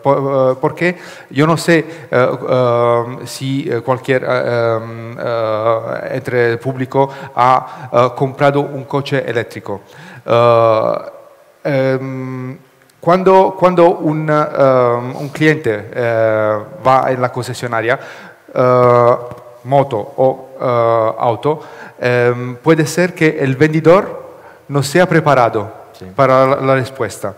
Entonces yo creo que nosotros como fabricante, tenemos que hacer una educación muy fuerte sobre los concesionarios y, lo digo también para los coches. Yo creo que todos nosotros tenemos el target de coche da vender o de moto da vender, pero yo creo que tenemos que separar el business del térmico con el business del eléctrico, porque si un vendedor tiene que vender una Hyundai térmica o una Hyundai eléctrica, si él conoce solo el térmico, él va a vender el térmico. Tiene que tener una red de vendedores separada y preparada, educada a vender el eléctrico. Perfecto. Bueno, yo, desde un punto de vista, es verdad que el futuro es el presente y el futuro que viene es multicolor y que precisamente se abren unas puertas tremendas, gracias a las energías renovables, a poder desarrollar nuevas formas de acumular energía derivadas del hidrógeno, efectivamente, como los combustibles sintéticos. Pero efectivamente, bueno, aparte de que hoy no hablamos de si movilidad eléctrica sí o no, eso es una realidad, lo cierto es que sí que la movilidad eléctrica tiene un papel muy importante en lo que es la descontaminación de los sitios donde estamos apelotonados, que desgraciadamente cada vez es más, ¿no? Yo creo que la red ferroviaria, desgraciadamente, ojalá dependiera de las autoridades locales para poner más o menos, no es tan sencillo. En este caso sí que depende, Sí. Es decir, lo que hemos hecho hasta ahora es, tenemos una red, digamos, local, con una empresa pública local de Mallorca, y tenemos 80 kilómetros de línea y tenemos la de Manacor, Pueblo y Palma. Lo que hemos hecho primero es electrificar, segundo, incrementar frecuencias, ¿vale? Ahora sabéis que tenéis un servicio Palma-Inca cada 10 minutos en hora punta, que yo creo que para ser Mallorca está muy bien. Pero estoy de acuerdo en que hay que hacer más, totalmente de acuerdo. Sí, sí. Perdón. Sí. Yo he venido en autobús hasta la Plaza España. De la Plaza España he cogido el tren hasta aquí. Fantástico. Sí, estoy encantado con eso. Y que el precio sea gratuito por las elecciones, me parece fantástico. Sí, me parece increíble. Sí, está muy bien. Sí, está muy bien. Pero yo lo que digo que las cosas se tienen que hacer con la cabeza. Y materiales que estamos empleando aquí son escasos. Son materiales que cuesta muchísimo y el poder de esos materiales lo tiene China, por mucho que le guste o no le guste. El material que hacemos el combustible sintético es CO2 que está en el mundo y es sol que está en Mallorca y en Mallorca tenemos sol para regalar. Bien. O sea que yo creo que sería un enfoque más adecuado. Aparte, podríamos usar todas las infraestructuras que tenemos. Yo creo que mejor que eso es imposible. ¿Por qué no? Bueno, estamos en un momento incipiente y yo creo que ojalá que estemos aquí dentro de 10 o 15 años todos juntos, que el mundo habrá cambiado muchísimo. Yo tenía, Víctor, muchas ganas de hacerte una pregunta y muchas gracias, por favor. Si alguno de vosotros quiere preguntar o proponer temas, lo abrimos, que para eso estamos. Lo que no quiero es que se quede nada en el tintero. Trabajáis con producto de altísimo nivel, estándares de competición hipercostosos. Todo este know-how que estáis desarrollando a nivel de tecnología, ¿estáis pensando en derivarlo en algún tipo de producto que sea más asequible desde un punto de vista económico o vuestro posicionamiento está ahí arriba? Ya es una cuestión de curiosidad profesional, es decir, sacar algo de movilidad con todo lo que sabéis que sea más asequible para la masa, por decirlo de alguna manera, o no, en Enérgica estáis muy posicionados en ese punto. Enérgica está posicionado en el top de gama. La proposición que tiene la empresa es de desarrollar un producto a alta tecnología. Es normal que los años pasan y el público quiere más, quiere un producto que puede ser más accesible para el cliente medio. Entonces, nosotros ponemos ya el tema. No es fácil porque tenemos una estructura pequeña, tenemos una capacidad de producción limitada, tenemos que investir mucho para ampliar la capacidad de producción, pero sí, el target, el objetivo es en el horizonte de 5 años puede ser producir un producto que puede ser más barato, no básico porque la empresa no quiere hacer una competición con la China, pero a un nivel medio de calidad y precio, sí. Perfecto.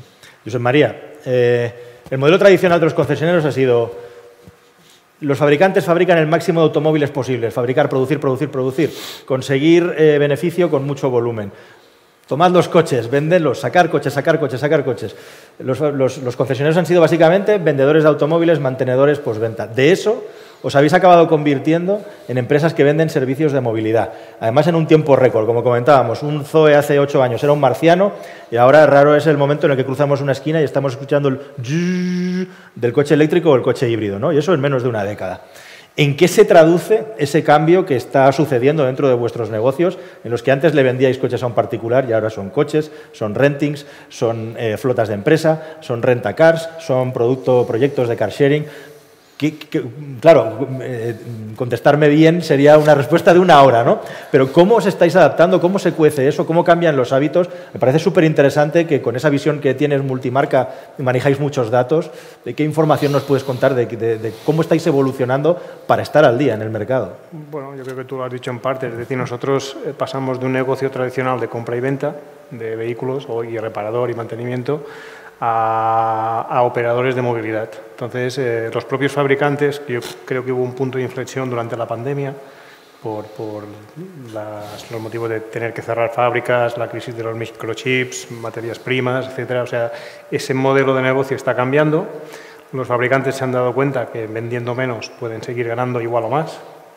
Sí, también ha habido concentración, están los chinos que también están irrumpiendo en el mercado. Es decir, estamos en un sector donde se está transformando y cambiando de forma muy rápida, con modelos de negocio diferentes al tradicional. Y es verdad que un vehículo eléctrico se vende de forma diferente a un modelo de combustión, pasando al pago por uso. Es decir, hoy ya muchos clientes prefieren alquilar y no comprar, para tener una garantía de que ese vehículo, pues por tus circunstancias, poderlo cambiar dentro de un tiempo. Y entonces nosotros, dentro de ese entorno, nos convertimos en operadores de movilidad. Es decir, ¿qué necesitas? Y en base a lo que tú necesitas o lo que el cliente necesita, nosotros tenemos que sacar productos a medida. El resumen sería ese. Ya alquiláis coches, si no me equivoco. Sí, nosotros que estamos en el sector. ¿Y estáis pensando en alguna línea de negocio nueva que se pueda contar o eso no es posible, ampliando los servicios de movilidad, o ya tenemos bastante con todo lo que hacemos actualmente? Bueno, nosotros sí que en nuestro grupo tenemos diferentes proyectos y es verdad que uno de ellos pasa por la micromovilidad que le llamamos o la movilidad urbana. Es decir, nosotros sí que creemos... Unos lo llaman car sharing, pero sí que creemos que de una forma u otra esa movilidad dentro de las ciudades va a cambiar. Entonces sí que tendremos que sacar algo para poder dar solución a ese tipo de usuarios o clientes que querrán ir a la ciudad de una forma u otra y habrá unas restricciones. Y luego lo que acabamos de decir, es decir, ahora mismo con la incertidumbre que hay, muchos usuarios no saben qué coche comprar. ¿Compro uno de combustión, uno eléctrico? ¿Qué hago? Entonces, tenemos que sacar productos donde tú digas, bueno, pues, oye, cómprate esto, pero dentro de un año, 2, 3, pues tienes la opción de cambiarlo o alquilarlo durante un tiempo y luego ya decides. Bueno, dentro de esas alternativas que pueda haber, pues nosotros tendremos que ofrecer esas posibilidades. Perfecto. Pues, Nando, estoy preguntando si te fijas a los empresarios o trabajadores de grandes empresas hacia dónde van sus negocios. Tú tienes una pyme, además incipiente, casi una startup, podríamos decir. Estabas hablando antes de que estabas pensando en dar algunos servicios nuevos. ¿En qué estás pensando, de qué manera es la visión que tienes para ampliar el negocio relacionado con lo que estamos hablando de la nueva movilidad, ¿no? ¿Cuál es tu visión dentro de tu negocio?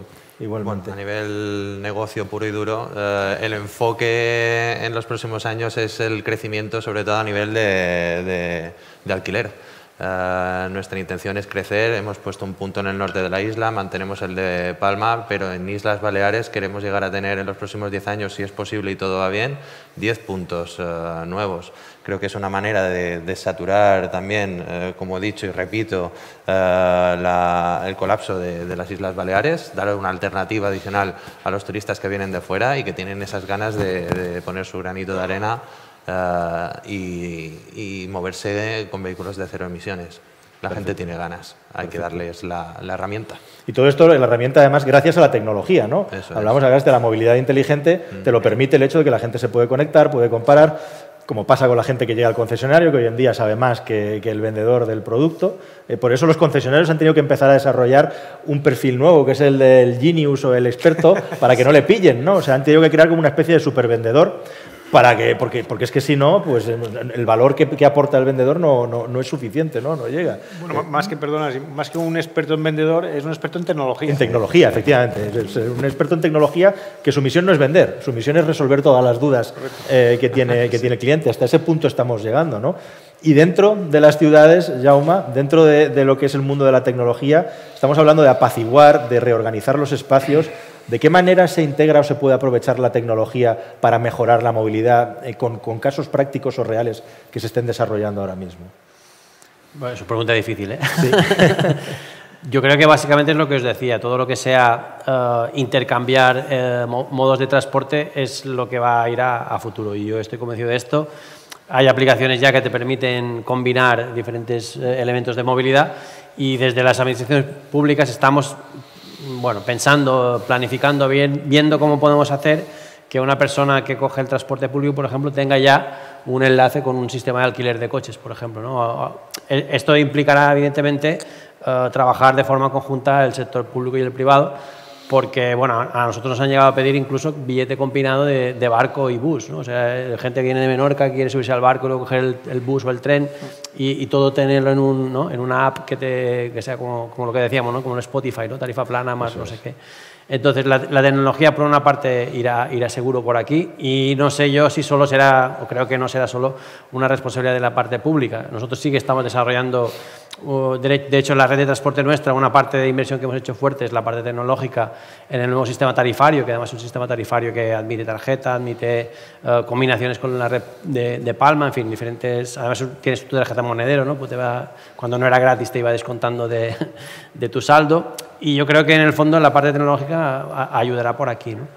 Y como os decía, el reto está en ver cómo combinamos todo, ¿no? Porque ahora tenemos lo de Lisboa a veces, ¿no? Un desbarajuste. Yo creo que hay que ordenarlo un poquillo para que cada uno haga lo que le toca en su parte, ¿no? Y que el usuario al final no tenga dificultades de cambiar. Esto es el reto principal. Perfecto. Yo, una cosa que me gustaría pediros a nivel público, ahora mismo sé que hay fondos europeos y fondos que van destinados al cambio tecnológico en la parte pública, ya sean ayuntamientos, policías, etcétera, etcétera, pero esas ayudas, esos fondos no están discriminados. O sea, la gran mayoría de los fondos se destinan a vehículos de 4 ruedas. Insisto en que la parte de zona de bajas emisiones o incluso en pequeñas poblaciones es muy importante que, para generar esa confianza de la que hablaba, las autoridades usen y practiquen y demuestren que realmente el vehículo eléctrico, ya sea de 4 ruedas o de 2 ruedas, es una opción viable hoy por hoy. Entonces, echo de menos compromiso y, sobre todo, demostrar por la parte pública que esto es posible. El gran público se fija mucho en vosotros, y en el momento que vosotros sois el gran escaparate, generamos esa confianza. Vale. Y creo que es muy necesario. Tomo nota, en lo personal cada uno toma la opción que toma, pero sí que hay que decir que el Govern desde hace ya bastante tiene prohibido comprar vehículos térmicos, así de claro. O sea, los vehículos, coches oficiales, servicios en general, un coche de bomberos todavía no, pero bueno, lo que son movilidad, diríamos, del personal propio de la administración pública, desde hace ya un par de años está siempre 100% eléctrico, ¿no? O sea que en este sentido intentamos. Coches y motos. Claro, en motos no utilizamos. Hombre, sí. Motos no utilizamos, pero la policía local sí. Pero yo me acuerdo que hubo un debate muy fuerte, porque cuando pusimos esta norma, los primeros que saltaron fueron los de las policías locales. Y dije, oye, yo si tengo que ir a por un no sé qué, ¿no? Puedo estar pendiente de la batería, no sé qué. Y ahora son los primeros que, cuando les das a elegir, casi prefieren el eléctrico que el resto, ¿no? Hay soluciones híbridas que creo que están ayudando, ¿no? a hacer desaparecer estos miedos.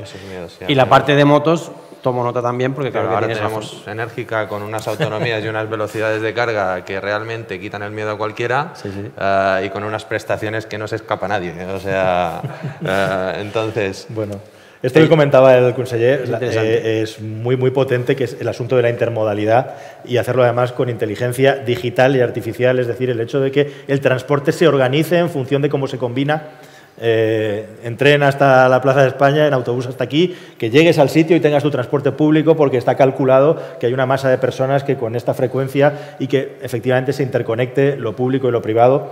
Es una de las cosas que puede cambiarle la vida a muchas personas y donde hay más margen de mejora, ¿no? Y por ahí pues probablemente van a ir muchas de las inversiones en el futuro. Me gustaría que pensarais, si alguno quiere hacer alguna pregunta final, que la vayáis pensando. Mientras tanto, se nos acaba el tiempo, estamos a punto de terminar, pero en un minuto nada más me gustaría que propusierais, si pudierais tener un cheque en blanco para que cambiara algo, para que se acelerara algo, ¿qué es lo que pediríais, qué es lo que os gustaría que cambiara más rápido para poder mejorar, pues eso, de lo que estamos hablando hoy, que es de movilidad urbana, interurbana y sostenible? Así, en esa carta a los Reyes Magos, de una manera muy breve, si quieres empezamos por ti, Josep María, ¿qué es lo que pedirías en corto? Bueno, yo lo primero que pediría, y aprovecho la ocasión, sería que las administraciones públicas, en este caso, simplificaran al máximo los trámites. Eso es lo primero, es decir, que cualquier tipo de ayuda o cualquier trámite para hacer una inversión por parte de un privado o una empresa X, pues sea lo más fácil y lo más ágil posible y que llegue rápido. Es decir, hay ayudas que, en mi opinión, tardan demasiado. Y lo segundo, pues que esa colaboración público-privada pues tal vez sea un poquito más fluida y a veces pues esas declaraciones de intenciones que se conviertan en algo, que se traduzcan en algo real, práctico y rápido, no en cosas que parece que se tienen que hacer pero nunca sabemos cuándo y a veces incluso no son factibles. Bien. Le voy a pasar la palabra a Nando, supongo que al conseller lo podemos dejar, pero vamos, que recursos infinitos. Sí. Yo me sumo a lo que ha dicho Josep María y además me reitero en la generación de esa confianza en el gran público, que cuando venga a una tienda como la nuestra nosotros no seamos los encargados de convencerlos de que realmente es algo que es funcional y es útil para su día a día, sino que vengan educados de la calle, convencidos de la calle, porque realmente reconocen que es el camino a seguir. Eso es trabajo vuestro y nosotros, nuestro trabajo es proporcionar esa herramienta final y un abanico de posibilidades. Yo básicamente eso, confianza. Confianza. ¿Y Vito? Yo creo que la parte pública puede ser importante para donar el ejemplo. Hemos hablado del parque circulante que tiene más de 10 años. Yo sé que las motos y los coches policiales tienen mucho más de 10 años en Europa, no solo aquí en España, y puede ser un punto de eso es el momento de cambiar el parque circulante y mostrar que se puede circular en eléctrico a nivel público, como ejemplo. Como segundo punto, el tema de la educación que hemos dicho prima. Una conferencia, una mesa redonda como esa es muy importante para la cultura sobre el eléctrico y sobre la sostenibilidad en general. Perfecto, pues muchas gracias, Vito, y muchas gracias por el esfuerzo aquí de expresarte en español, que no es fácil además ante el público. Y bueno, vamos a ir cerrando. No sé si alguno quiere hacer algún comentario o pregunta. Si no, pues aquí vamos a tener unos minutillos ahora fuera ya de focos, si queréis que hablemos un poquito. Y yo creo que llegados a este punto, llevamos un buen rato charlando. Estos señores se merecen por lo menos un aplauso, ¿no? Por todo lo que nos han contado y aportado.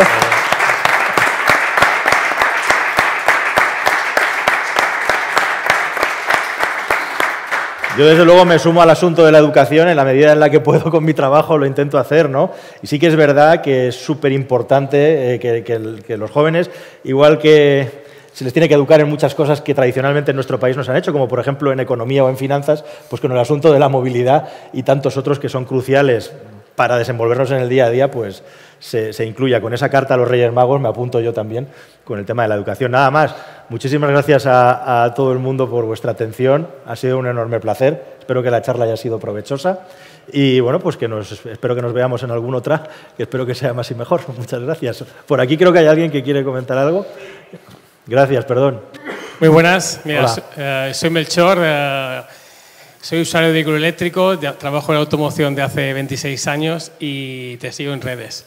Gracias. Al resto también. Y nada, sí quería hacer un inciso, y es que has comentado que estás contento con la red de carga que hay en Baleares por el número de puntos, pero no me gustaría que te fueras con la idea de que realmente está tan bien esta red de carga. Es decir, a final de año se anunciaba que había unos 880 puntos en la red de carga Melip, pero la gran mayoría no funcionan, o mejor dicho, un elevado porcentaje de ellos no funcionan. Y hemos ido a peor en el último año. Y básicamente porque, claro, nos traes una idea de Lisboa que nos la creemos, pero tampoco me gustaría que esta idea de los puntos de carga de Baleares los trasladases al resto de España. Un segundo. Por último, sí que me gustaría, a ver si el señor Jaume nos podría explicar un poquito qué está sucediendo con la Melip y en qué estamos fallando, porque realmente... Muchísimas gracias. A ti, por favor. Vale, no, la Melip, como os he dicho, fue creciendo... ¿Se oye? Sí, vale. Fue creciendo inicialmente en base a un sistema que no estaba organizado porque no existía todavía la empresa pública que ahora tenemos. Era diríamos, como una especie de coordinador de las tarjetas para acceder sobre todo a los descuentos en aparcamiento en zona urbana y a los pocos puntos que había, y eso se intentó desarrollar con este modelo, ¿no? De que daba subvenciones a los ayuntamientos para instalar el punto y conectarlo con una red más o menos pensada desde el gobierno. Esto está cambiando porque efectivamente se han instalado muchos puntos, pero falta mejorar lo que es la coordinación entre ellos, y ahí el Instituto Balear de Energía es quien tiene la tarea, y lo está empezando a hacer, de cambiar el modelo, ¿no? Que sea un modelo ya unificado, centralizado, coordinado desde el gobierno, y que además empezar a trabajar en un chip que hasta ahora la carga es gratis, es gratuita, como sabéis, y en algún momento habrá que empezar a cobrar, ¿no? Que eso es lo que se está planteando. Entonces, creo que el futuro pasa por eso, porque la empresa pública gane fuerza, coordine realmente todos los puntos, asuma el mantenimiento y las inversiones necesarias para actualizar, como decía, hacia puntos de carga más modernos. Muchas gracias. Y añado solo, unificación de método de pago, por favor. Totalmente Eso sí de acuerdo. que sería algo increíble. De hecho, ahí he de decir que la tecnología que se utiliza es la misma que la del sistema tarifario del transporte público, que es un sistema de tarjeta monedero con saldo, que tú metes dinero y tú vas cargando y te va descontando en función del tiempo de carga. Y eso creo que se puede hacer así, además con tarjeta de crédito también. Entonces, creo que es el sistema de futuro. Muchas gracias, consejero. Sí. Por último, sí que es cierto que desde que ha pasado el Instituto Balear último, es cuando realmente está fallando más. Entonces, ¿qué es lo...? Bueno, yo que soy usuario y que no soy de los que voy a cargar a todos los puntos de carga, como necesita Calero, pero que tengo punto de carga en casa y en el trabajo, pero sí es cierto que desde el día 20 de junio, que hubo el traspaso del año pasado, es cuando realmente estamos teniendo más problemas. Yo diría que estamos en una época de transición, porque lo que os decía, estamos cambiando el sistema tecnológico, lo está asumiendo el Instituto Balear, y yo creo que, bueno, que un poco de paciencia y todo se va a solventar. Yo creo que en el fondo es haber ido a un modelo tan descentralizado, ha tenido problemas, y ahora lo que intentamos es hacer un modelo único, que es lo que creo que tiene más futuro. Yo nada más te quería comentar muchas gracias por el comentario.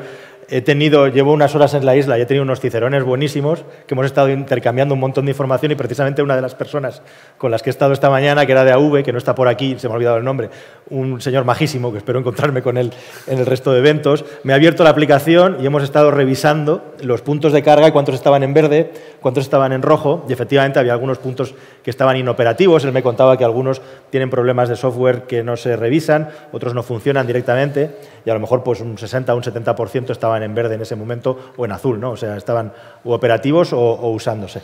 Y esto que voy a decir, no sé cómo decirlo de una manera suave, pero hay un refrán en español que dice que en el país de los ciegos el tuerto es el rey, ¿no? Y yo, como mínimo, me voy a ir con la imagen de que Mallorca es el tuerto. Porque que tengamos este debate ahora mismo de discutir que estos puntos que están puestos fallan, no fallan, ya te aseguro que es mucho, ¿eh? O sea, que te vas a algunos sitios, a algunas regiones por España, y estamos a años luz de los problemas de los que estamos debatiendo aquí. Que queda muchísimo por hacer, sin duda, y que hay muchísimo que mejorar aquí. Pero bueno, que esté esa iniciativa, es tremendamente frustrante tener puntos de carga y que no cargue. Y los que llevamos con coches eléctricos desde el año 12 y nos hemos chupado lo que nos hemos chupado, como te habrá pasado a ti, por toda España, pues bueno, podríamos escribir no libros, sino enciclopedias, ¿no? Y todavía hoy en el mundo del cargador privado hay muchísimo por hacer. Entonces, bueno, pues desgraciadamente no estamos en la situación óptima, pero por lo menos, esas plantas ya están sembradas, han crecido y ahora hay que podarlas bien para que funcionen como deben de funcionar, ¿no? Con lo cual, si se hace bien, la velocidad a la que se va a resolver el problema va a hacer que esto esté mucho mejor de lo que está por otros sitios. Aunque desde luego todo esté por hacer y por mejorar como vivís los que los utilizáis en los días a días, ¿no? Totalmente. Bueno. Sí. La última. Venga, la última. Una pregunta para el responsable. Los impuestos de la gasolina en los gobiernos, es enorme los ingresos que tienen por gasolina. Si nos pasamos todos al eléctrico, ¿dónde nos van a meter el palo? Si nos puede responder, por favor, gracias. Bueno, tendré que... Ahora ya voy a ser experto en fiscalidad también, está bien. No, pero bueno, que no es una pregunta que aplique a... No me aplica a mí, en todo caso, está claro que el cambio de modelo energético también implica cambio de modelo fiscal, ¿no? Y eso creo que todos lo sabéis más que yo incluso. Esto depende del gobierno de España, por cierto, pero bueno, es un debate interesante. Evidentemente, los impuestos se escapan del ámbito de debate hoy aquí, pero de algún sitio tendrá que salir el dinero, eso es cierto, eso es completamente cierto. Bueno, señores y señoras, pues muchísimas gracias de nuevo. Damos por cerrada la sesión y un enorme placer. Muchas gracias. Muchas gracias.